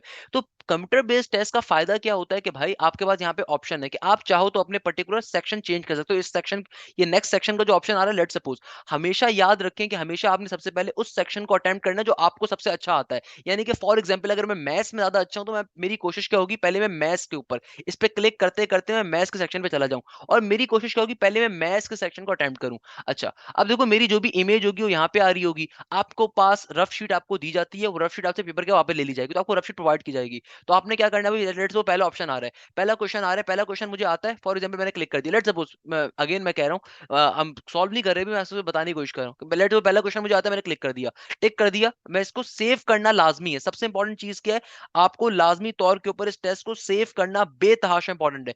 3 घंटे का टेस्ट होता है नेट का, याद रखिएगा, सेव करके ही आगे मूव करेंगे। तो सेव किया मैंने, अब नेक्स्ट के ऊपर क्लिक कर दिया, सही है ना भैया? तो अब देखो लेट्स सपोज मेरे पास सेकंड क्वेश्चन आ रहा है, मुश्किल क्वेश्चन आ रहा है, लेट्स फॉर एग्जांपल मुझे यार इसको इसको मैं चाहता हूं कि मैं बाद में रिव्यू करूं। अब मैं इसको सेलेक्ट नहीं, सेलेक्ट कर भी लो कोई मसला नहीं है, तो मैंने इस पे क्लिक कर दिया रिव्यू के ऊपर, या फिर मैंने इसको क्या सेलेक्ट कर दिया कि रिव्यू, यानी कि मैं बाद में इसको जो है ना देखना चाहता हूं, इसको रिव्यू करना चाहता हूं। रिव्यू का जो सेक्शन होता है बड़ा मजे का होता है कि भाई आपने इस पर रिव्यू के ऊपर क्लिक कर दिया और आपने कहा कि भाई मैं इसको बाद में देखूंगा, या बाद में मैं इसको सिंपल तरीके से क्या कर रहा हूँ, इसको मैं बाद में सिंपल तरीके से एक दफा दोबारा देख लूंगा। ऐसा बहुत दफा होता है, मैं हमेशा अपने शागिर्दों को कहता हूँ कि बेटा जो भी मुश्किल क्वेश्चन आ रहे हो, आपने कभी भी उन मुश्किल क्वेश्चंस को अटेम्प्ट नहीं करना एक साथ। आपने कोशिश क्या करनी है, आपने कोशिश ये करनी है कि जो मुश्किल क्वेश्चन हो, जो डिफिकल्ट क्वेश्चन आपको लग रहा है, आप उसको स्किप कर दो। क्योंकि यहाँ पे एक ऑप्शन और भी होता है जो यहाँ पे भी आ नहीं रहा, वो होता है अटेम्प्टेड नॉन अटेम्प्टेड का, ताकि आपके पास कितने क्वेश्चन आपने अटेम्प्ट कर लिए वो पूरी लिस्ट आ जाती है, कितने नॉन अटेम्प्टेड है उसका आपको पता चल सकता है, सही है ना भैया। तो आप लेट्स सपोज आप स्किप करना चाहते हो, मैं नेक्स्ट पे क्लिक कर दूंगा स्किप करके।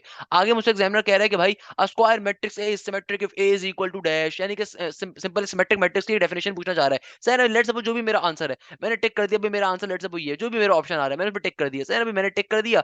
टिक करने के बाद अब मैं इसको सेव करूंगा। याद रखिएगा किसी भी ऑप्शन को आप टिक करोगे, किसी भी ऑप्शन को आप अगर लगाओगे उसको सेव करना लाजमी है, उसके बाद नेक्स्ट पे क्लिक करोगे, सही है ना भैया। अब how many number consist of, मुझे लग रहा है ये क्वेश्चन बहुत ही मुश्किल क्वेश्चन आ रहा है, तो मैंने क्या कर लिया, इसको जो है ना सिंपल तरीके से मैंने यहाँ पे जो रिव्यू का ऑप्शन होगा उस पर रिव्यू कर दिया, या फिर मैंने डायरेक्टली उसको स्किप कर दिया।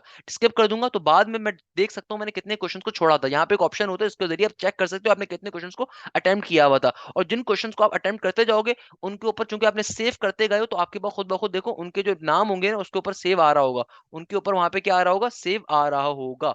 अगर मैं वापस जाऊं, मैथ्स का पोर्शन कहाँ गया हमारा, लेट सपोज ये रहा मैथ्स का पोर्शन ना, तो फॉर एग्जांपल अल्लाह भला करे, नेक्स्ट नेक्स्ट नेक्स्ट हमारे पास, अच्छा यह अभी एक प्रैक्टिस टेस्ट है उसमें अभी नहीं आ रहा बहरहाल हमारे पास, वरना उसके अंदर आ रहा होगा, सही है ना भैया, तो उसमें परेशान होने की जरूरत नहीं है, आपके पास यहाँ पे पूरा पोर्शन के ऊपर आ रहा होगा।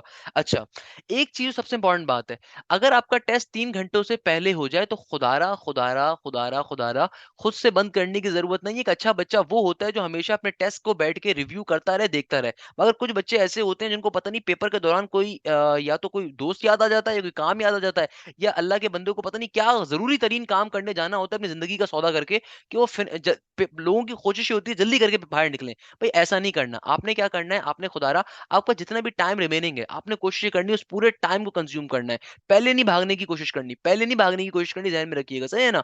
मगर अगर कोई बच्चा पहले भागता है और अपने टाइम से पहले खत्म करेगा तो आप इस पे क्लिक कर दोगे, इससे क्या होगा, आपका टेस्ट फिनिश हो जाएगा। अगर आप इस पे क्लिक करोगे तो आपका टेस्ट फिनिश होकर सबमिट हो जाएगा।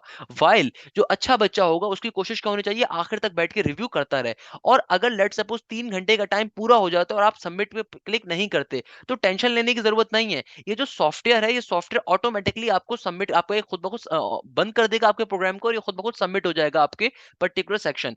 मगर एक अच्छा कोशिश ये करनी चाहिए कि आपका जब लास्ट सेकंड हो, लास्ट मिनट हो, तो उसके अंदर आप खुद से बैठ के फिनिश के ऊपर क्लिक कर दो। बट अगर आप नहीं भी फिनिश पे क्लिक करते तो ये ऑटोमेटिकली आफ्टर 3 आवर्स जो टाइमर चल रहा होगा, यहाँ पे अभी जो टाइमर भी इन लोगों ने माशाल्लाह से ऑफ किया हुआ है, जो टाइमर चल रहा होगा टाइमर क्या कर देगा, टाइमर सिंपल तरीके से इसको ऑफ कर देगा। क्लियर है मेरे प्यारा बेटा, जो एक बेसिक कॉन्सेप्ट होता है नस का टेस्ट किस तरीके से होता है। आप सेक्शन अपना चेंज कर सकते हो, लेट्स से आपको केमिस्ट्री नहीं करना, आप फिजिक्स पे आ सकते हो, आपको फिजिक्स नहीं करना, आप मैथ्स पे आ सकते हो, आपको मैथ्स नहीं करना, आप आईक्यू पे आ सकते हो। हमेशा पहले उस सेक्शन को अटेम्प्ट करो जो आपको सबसे अच्छे तरीके से आता है, ना कि आप बगलोली मारते हुए वो सेक्शन अटेम्प्ट कर लो जो पहले गिवन है। हमेशा याद रखो एप्टीट्यूड के अंदर टाइम मैनेजमेंट सबसे इंपॉर्टेंट की है, और टाइम मैनेजमेंट कब मिलेगा, जब आप पहले उस सेक्शन को अटेम्प्ट करोगे जो आपको सबसे अच्छा आता होगा, ताकि उसके अंदर आपके मैक्सिमम सही आंसर हो सके। और अगर आप कुछ क्वेश्चंस को स्किप भी कर रहे हो, कुछ क्वेश्चंस को आप छोड़ भी रहे हो जो कि छोड़ने चाहिए, खुदारा सारे क्वेश्चन को अटेम्प्ट करने मत बैठिएगा, क्योंकि 80 में से ऐसे क्वेश्चन जानबूझ के दिए जाते हैं जो कि बच्चों को नहीं आते, जो कि बहुत डिफिकल्ट होते हैं, जो कि extra extra extra advance level का जो इंटेलिजेंट बच्चा होता है सिर्फ वो कर सके। तो भाई आप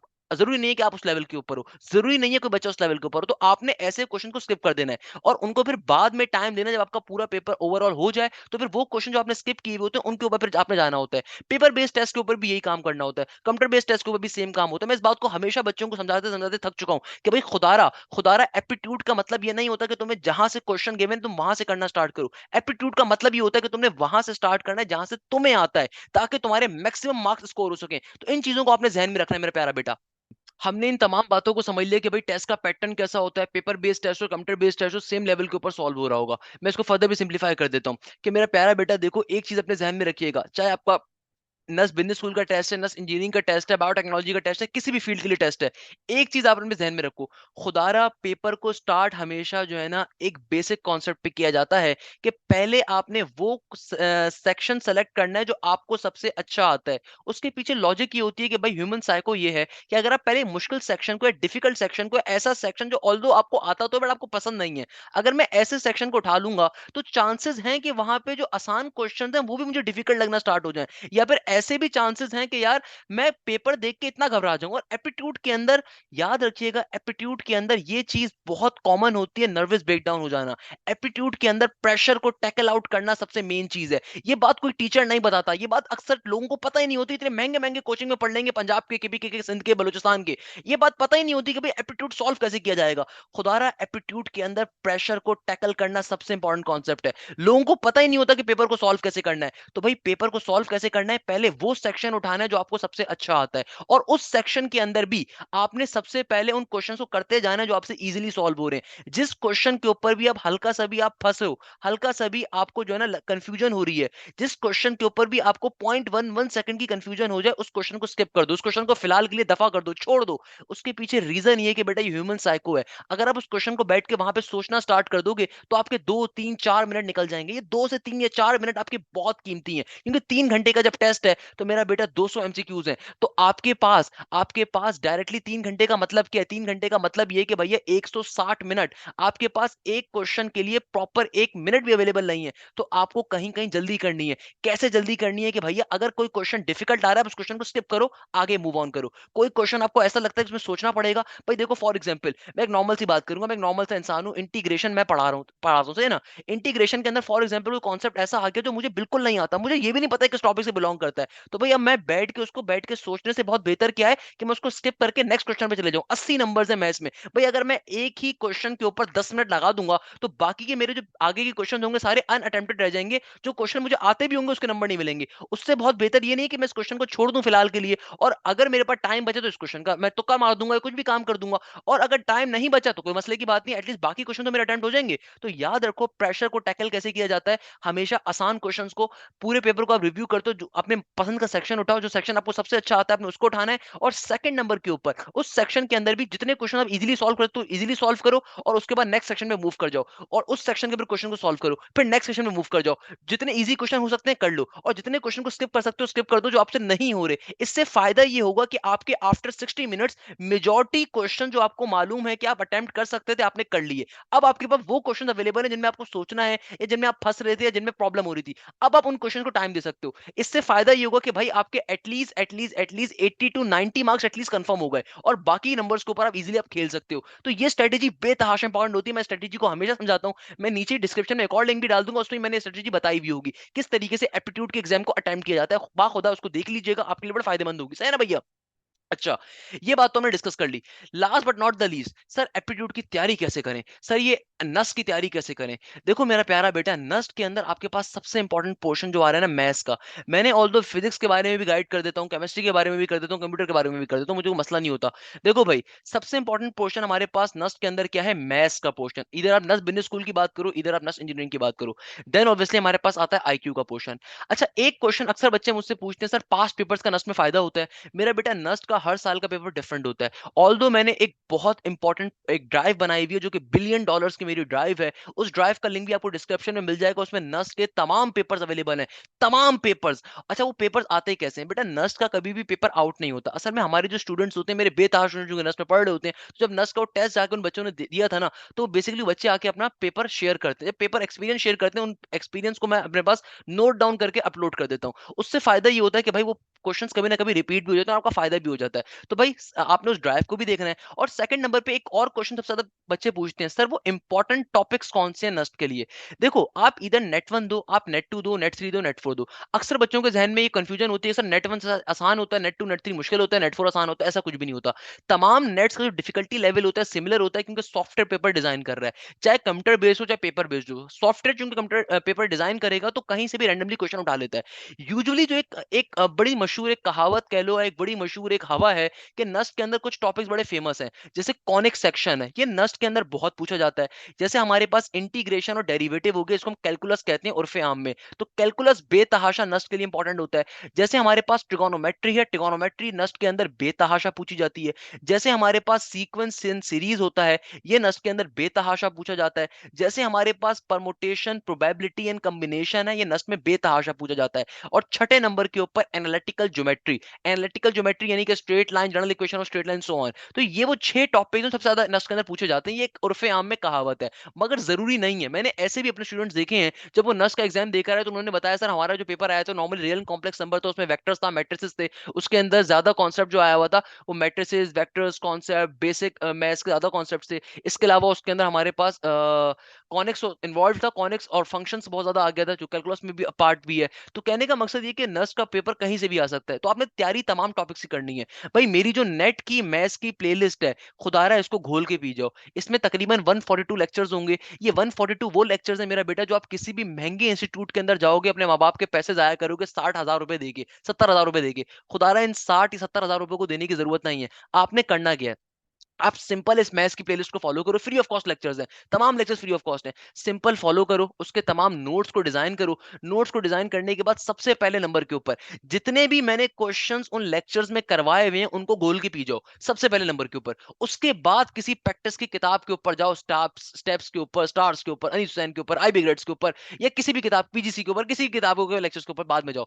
पहला काम क्या करो, पहला काम ये करो, मैंने लेक्चर के अंदर जितने क्वेश्चंस करवाए हुए हैं सबसे पहले उनको बहुत तरीके से सिंप्लीफाई करो, तरीके से सॉल्व करो। उसके बाद किसी और चीज के ऊपर जाओ। तो भाई मैथ्स का पोर्शन तो ये होता है। वाइल अगर मैं आईक्यू के लेक्चर्स की बात करूं, देखो आईक्यू का कॉन्सेप्ट क्या है। आईक्यू के लिए मैंने अभी तक अपने 4 से 5 लेक्चर्स आईक्यू के डाले हुए हैं, डेढ़ डेढ़ घंटे के, 1.5 आवर के।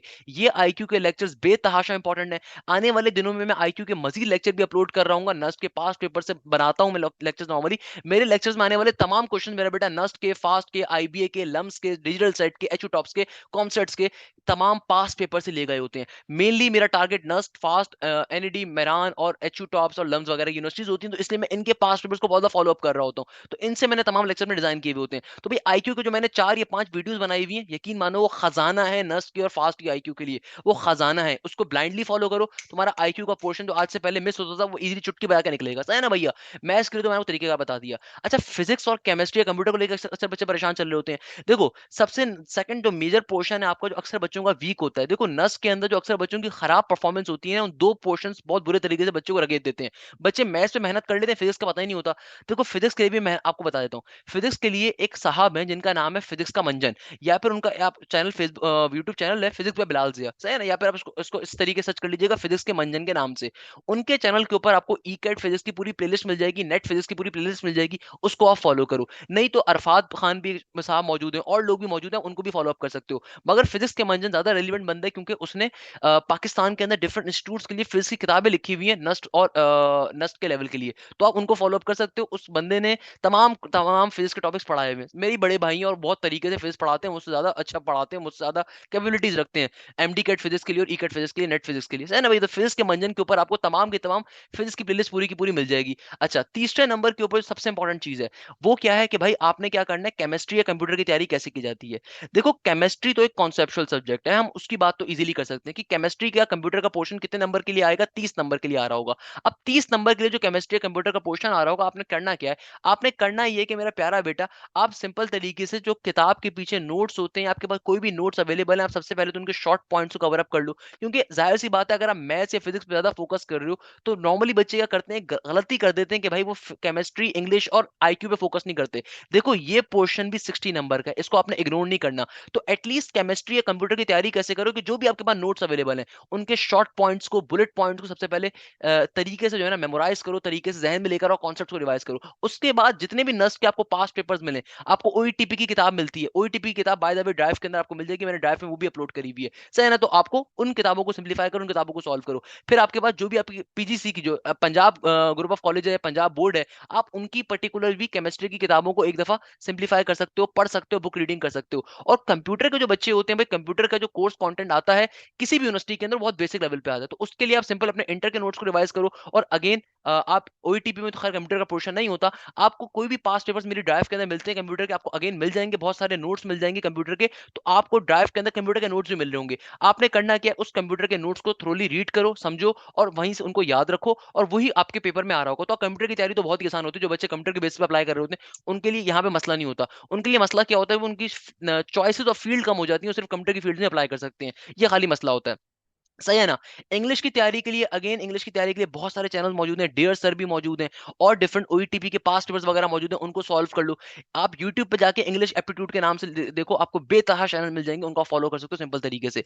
आईक्यू के लिए मैंने बता दिया, आईक्यू के लिए मेरे लेक्चर को इजीली फॉलो कर सकते हो, आप कर लो आराम से। अच्छा, एनबीएस का जो नेट होता है, अगेन मेरा बेटा इसके लिए इंग्लिश के लिए आप इधर यूट्यूब से किसी भी उसको फॉलो अप कर सकते हो। इंग्लिश जो मेरा बेटा नेट में आती है बहुत बेसिक लेवल के ऊपर इंग्लिश आती है। देखो इंग्लिश में होता क्या है, तमाम नेट्स की जो इंग्लिश होती है ना, हर चरण के ऊपर पाकिस्तान की जितनी यूनिवर्सिटी सब में इंग्लिश एक ही पैटर्न के ऊपर आती है। Since I am also IBA drop out, IBA Pakistan की बड़ी यूनिवर्सिटी है, जो बच्चे पंजाब में रहते हैं उन्हें आइडिया नहीं होगा, बल्कि उनको भी आइडिया होना चाहिए, क्योंकि लम्स के टक्कर की यूनिवर्सिटी है आईबीए। बेसिकली सिंध की सबसे बड़ी और पंजाब पाकिस्तान की सबसे बड़ी यूनिवर्सिटी है। साउथ अमेरिकन चैप्टर था जो कि पाकिस्तान में बनाया गया, आईबीए और one of the founding universities of Pakistan, जिसने बेतहाशा काम किया, एलुमनाइज अपने दिए। तो I am also an IBA drop out, तो मैं आपको इंग्लिश के बारे में तरीके से गाइड कर देता हूँ। देखो भाई, इंग्लिश जो होती है ना, पाकिस्तान के दुनिया भर की यूनिवर्सिटीज के अंदर, उसमें एक पोर्शन होता है आपका कॉम्प्रीहेंशन का। कॉम्प्रीहेंशन का पोर्शन क्या होता है कि भाई, आपको भाई रीडिंग पैसेज गिवन होगा, आप इसके लिए अपनी इंग्लिश को इंप्रूव करने के लिए आप डॉन के न्यूज़पेपर को पढ़ सकते हो, आप द न्यूयॉर्क टाइम्स को पढ़ लो, आप सिंपल तरीके से एमिरेट्स को पढ़ लो, अल जजीरा को पढ़ लो, किसी को भी पढ़ लो। तो होता क्या है कि भाई, इन जो न्यूज़पेपर्स होते हैं इनसे कॉम्प्रीहेंशंस गिवन होते हैं या इनसे रीडिंग पैसेजेस गिवन होते हैं, उससे क्वेश्चन आंसर्स को आंसर करना होता है। सेकंड पोर्शन जो होता है वो ग्रामेटिकल एरर्स का होता है, हर जगह पे ग्रामेटिकल एरर्स होंगे। थर्ड नंबर के ऊपर प्रपोजिशंस का कॉन्सेप्ट्स होंगे, प्रपोजिशंस के कॉन्सेप्ट आ जाएंगे। और फोर्थ नंबर के ऊपर एक नया कॉन्सेप्ट जो आईबीए ने अब लॉन्च कर चुका है, आईबीए पहले सिर्फ एमबीए में लेता था, बट आईबीए के बीबीए के कॉन्सेप्ट में भी आ रहा है, और आहिस्ता आहिस्ता मैंने देखा था लम्स और डिजिटल सेट के अंदर भी अवेलेबल था, कि भाई ये होता है कि पोएम्स गिवन होंगी। जिस तरह पहले कॉम्प्रीहेंशन से क्वेश्चन आंसर्स गिवन होते थे, वैसे अब शेक्सपियर की पोएम दे दी एक, और कहा कि भाई इस पोएम से क्वेश्चन आंसर को फाइंड करना है। तो ये इंग्लिश का पूरा पोर्शन होता है, तो आप इसके अंदर रीडिंग कर सकते हो। अच्छा, इसमें वोकैब्स का पोर्शन भी होता है, आप कितनी वोकैब्स याद कर लोगे। अब अगर 20 नंबर का पोर्शन आ रहा है इंग्लिश का, तो आप कितनी वोकैब्स याद कर लोगे। तो मैं नस्ट के बच्चे को तो कभी रिकमेंड नहीं करता कि आप वोकैब्स की पूरी पूरी लिस्ट को याद करो। हाँ, अगर बच्चा लम्स के आईबीए के लिए अप्लाई कर रहा है, तो फिर वोकैब्स को मैं हमेशा प्रेफर करता हूँ। हाँ, आप एक काम कर सकते हो कि ओईटीपी किताबों में जो वोकैब्स आई है वो कर लो, या अगर आप आईबीए के लिए या लम्स के लिए अप्लाई करो, तो उनकी जो पास्ट पेपर्स के वोकैब्स है उनको तरीके से करो, और आपको जो लिस्ट होती है हॉट वर्ड्स की, उनको तो करना ही करना है, जो बच्चे आईबीए लम्स में अप्लाई कर रहे होते हैं। बट जो बच्चे नस्ट में अप्लाई करें, सिंस 20 नंबर का पोर्शन है, तो 1 या 2 नंबर आते हैं वोकैब्स के, तो आप कोशिश ये कर सकते हो एटलीस्ट ओईटीपी के जो बुक है उसके अंदर जितने वोकैब्स आई हैं उनको एटलीस्ट कवर अप कर लो। तो ये इंग्लिश का पोर्शन होता है। एनबीएस में भी सेम होता है, नॉर्मल में भी सेम होता है। अच्छा, एनबीएस की जो मैथ्स होती है ना, इसकी मेरी अलग से प्लेलिस्ट बनी हुई है, उसका नाम है आईबीए मैथ्स प्लेलिस्ट, उसी के ऊपर मैंने लिखा हुआ भी है लम्स मैथ्स प्लेलिस्ट, उसी के ऊपर मैंने लिखा हुआ भी है एनबीएस नस बिजनेस स्कूल प्लेलिस्ट। तो आप सिंपल तरीके से इस प्लेलिस्ट को फॉलो करके आप इजीली एनबीएस की मैथ्स को निकाल सकते हो। और अगेन आईक्यू के लिए मैंने बहुत डिटेल में लेक्चर को डाला हुआ है। लास्ट में बहुत छोटी सी बात करूंगा, मेरा प्यारा बेटा, मेरा तारुफ अगर आप देखना चाहते हो, आप सिंपल तरीके से मेरे यूट्यूब के ऊपर जाके, मेरे कम्युनिटी के सेक्शन के ऊपर जाके, मेरी तमाम स्टूडेंट जो नस्ट में बैठे हुए आप उनका रिव्यू पढ़ सकते हो। नहीं तो आप मेरे फेसबुक पेज के ऊपर जाके उनको रिव्यू देख सकते हो। किसी का नॉर्मली मैं नाम वाम हाइड नहीं कर रहा हूं, तो आपको इजीली आइडिया हो जाएगा। अल्हम्दुलिल्लाह, हर साल मेरे पास से हजारों बच्चे नस्ट में जाते हैं, फास्ट में जाते हैं, आईबी में जाते हैं, एनडी में जाते हैं, लम्स में जाते हैं, जीआईके में जाते हैं, प्याज में जाते हैं, यूईटी में जाते हैं। अल्हम्दुलिल्लाह। तो कहने का मकसद ये है कि भैया मेरे ECAT, MDCAT, NUST के बैचेस चल रहे होते हैं, आप चाहो तो उन बैचेस में भी आ सकते हो। उनकी फीस बहुत कम होती है, कंप्लीट कोर्स की फीस 6500 रुपीज होती है। इसमें लाइव क्लासेस होती हैं, मैं किसी भी रिकॉर्डेड लेक्चर का मंजन नहीं बेच रहा होता भाई, मैं लाइव क्लासेस होती हैं। हाँ, आईक्यू के लेक्चर वगैरह में और कुछ बेसिक कॉन्सेप्ट के, बेसिक मैथ्स के लेक्चर में रिकॉर्डेड फॉर्म में दे रहा होता हूँ, बट यूजुअली सारी की सारी क्लासेस, चाहे फिजिक्स हो, मैथ्स हो, इंग्लिश हो, सारी की सारी लाइव क्लासेस होती हैं। लाइव क्लासेस का मतलब लाइव होता है भैया, मैं डाउट क्वेश्चन सिर्फ लाइव नहीं लेता भाई, मैं सारी चीजें लाइव करवा रहा होता हूँ। तो भाई 6500 रुपीज एक कंप्लीट कोर्स की फीस है। आप नेट वन में, NET two, NET three, NET four तमाम नेट्स के लिए अप्लाई कर रहे हो, फीस यही रहेगी, यानी कि तमाम के तमाम जो फीस है, पूरे साल की फीस 6500 रुपये होती है। और खास बात क्या होती है, उसमें मटेरियल भी मिलता है आपको, लाइव क्लासेस भी मिलती हैं, हर वीक के अंदर आपकी 5-6 लाइव क्लासेस लगी हुई हैं, उसके बाद सिंपल तरीके की चीजें चल रही होती हैं। सही है ना भैया?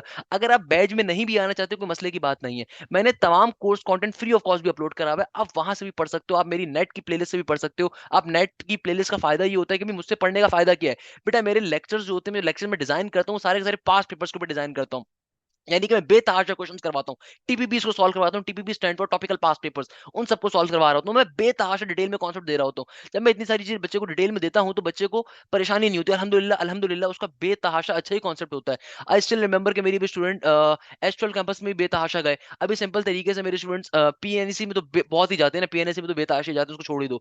एस12 हो गया, एमसीएस हो गया, सीएमई हो गया, एमसीई हो गया, सी हो गया, हर कैंपस में जा रहे होते हैं। अच्छा, एक कंफ्यूजन अक्सर बच्चों के जहन में होती है नस को लेके, कि सर सर अगर मेरिट लिस्ट के अंदर जो मेरा नाम है अगर वो पीएनईसी के अंदर आया तो क्या बाद में कैंपस चेंज करवा सकता हूँ? बिल्कुल मेरा बेटा कैंपस चेंज हो जाता है नस्ट के अंदर। अगर आपके अच्छे नंबर हैं, अगर आपकी फर्स्ट ईयर की बट वो एडमिशन के बाद अगर आपका एडमिशन हो गया नस्ट के अंदर, आपने लेट्स सपोज आपका एडमिशन पीएनईसी नस्ट में हो गया, बट आपको एच12 कैंपस चाहिए था और कोई और फील्ड चाहिए थी, तो कोई मसले की बात नहीं है। पीएनईसी के अंदर आप 1 साल अपना कंप्लीट करोगे, 1 साल आपने लेट्स सपोज इलेक्ट्रिकल में कंप्लीट कर लिया। इलेक्ट्रिकल में जब कंप्लीट कर लिया तो 1 साल के बाद फिर आप अप्लाई करोगे कैंपस चेंज के ऊपर, कैंपस चेंज होके फिर आप एमसीएस में एच12 में चले जाओगे। I remember one of my very brilliant students का नाम क्या था यार? अब्दुल मन्नान था शायद। अब्दुल मन्नान का एमसीएस के अंदर हुआ था, एमसीएस से देन वो 1 साल के बाद इसमें एच12 में चला गया था, आई रिमेंबर। सही है ना भैया? तो इस तरह के सिनेरियोस बहुत सारे बन जाते हैं। तो कहने का मकसद ये है कि मेरा प्यारा बेटा ये जो पर्टिकुलर वीडियो थी इसमें मैंने बहुत डिटेल में आपको समझाया कि भाई नेस्ट के एडमिशन कैसे होते हैं, रजिस्ट्रेशन गाइड क्या है, कैंपसेस कौन से हैं, टेस्ट पैटर्न क्या होता है, डिफिकल्टी लेवल क्या होता है, क्यों नेट को तमाम नेट्स को देना जरूरी है। तमाम नेट्स को देना इसलिए जरूरी है कि भाई आप अपनी गलतियों से सीखता है। इंसान खता का पुतला है, अपनी गलतियों से सीखता है। अगर नेट 1 में कम मार्क्स स्कोर करें, नेट 2 में जब गलतियों में वर्किंग करोगे तो नेट 2 में ज्यादा मार्क्स स्कोर करोगे, नेट 3 में और मार्क्स स्कोर करोगे। पास पेपर्स की ड्राइव किस तरीके से एस कर सकते हो टेस्ट को। तो इन तमाम बातों के ऊपर ही अपनी आज की क्लास को एंड करूंगा इस उम्मीद के साथ कि आप जहां हैं जैसे खैरियत से होंगे। आप पाकिस्तान के किसी भी कोने में बैठे हो, किसी भी गांव में बैठे हो, किसी कस्बे में बैठे हो, मुझे अपनी दुआओं का जब हाथ उठाओ तो मुझे बेटा अपनी दुआओं में बहुत सारा याद रखिएगा। मैं इस उम्मीद के ऊपर के साथ कि इंशाल्लाह किसी और दिन मुलाकात करेंगे। अपनी क्लास को यहाँ पे एंड करता हूँ। जज़ाक अल्लाह, thank you so much. Hashim Zia signing of.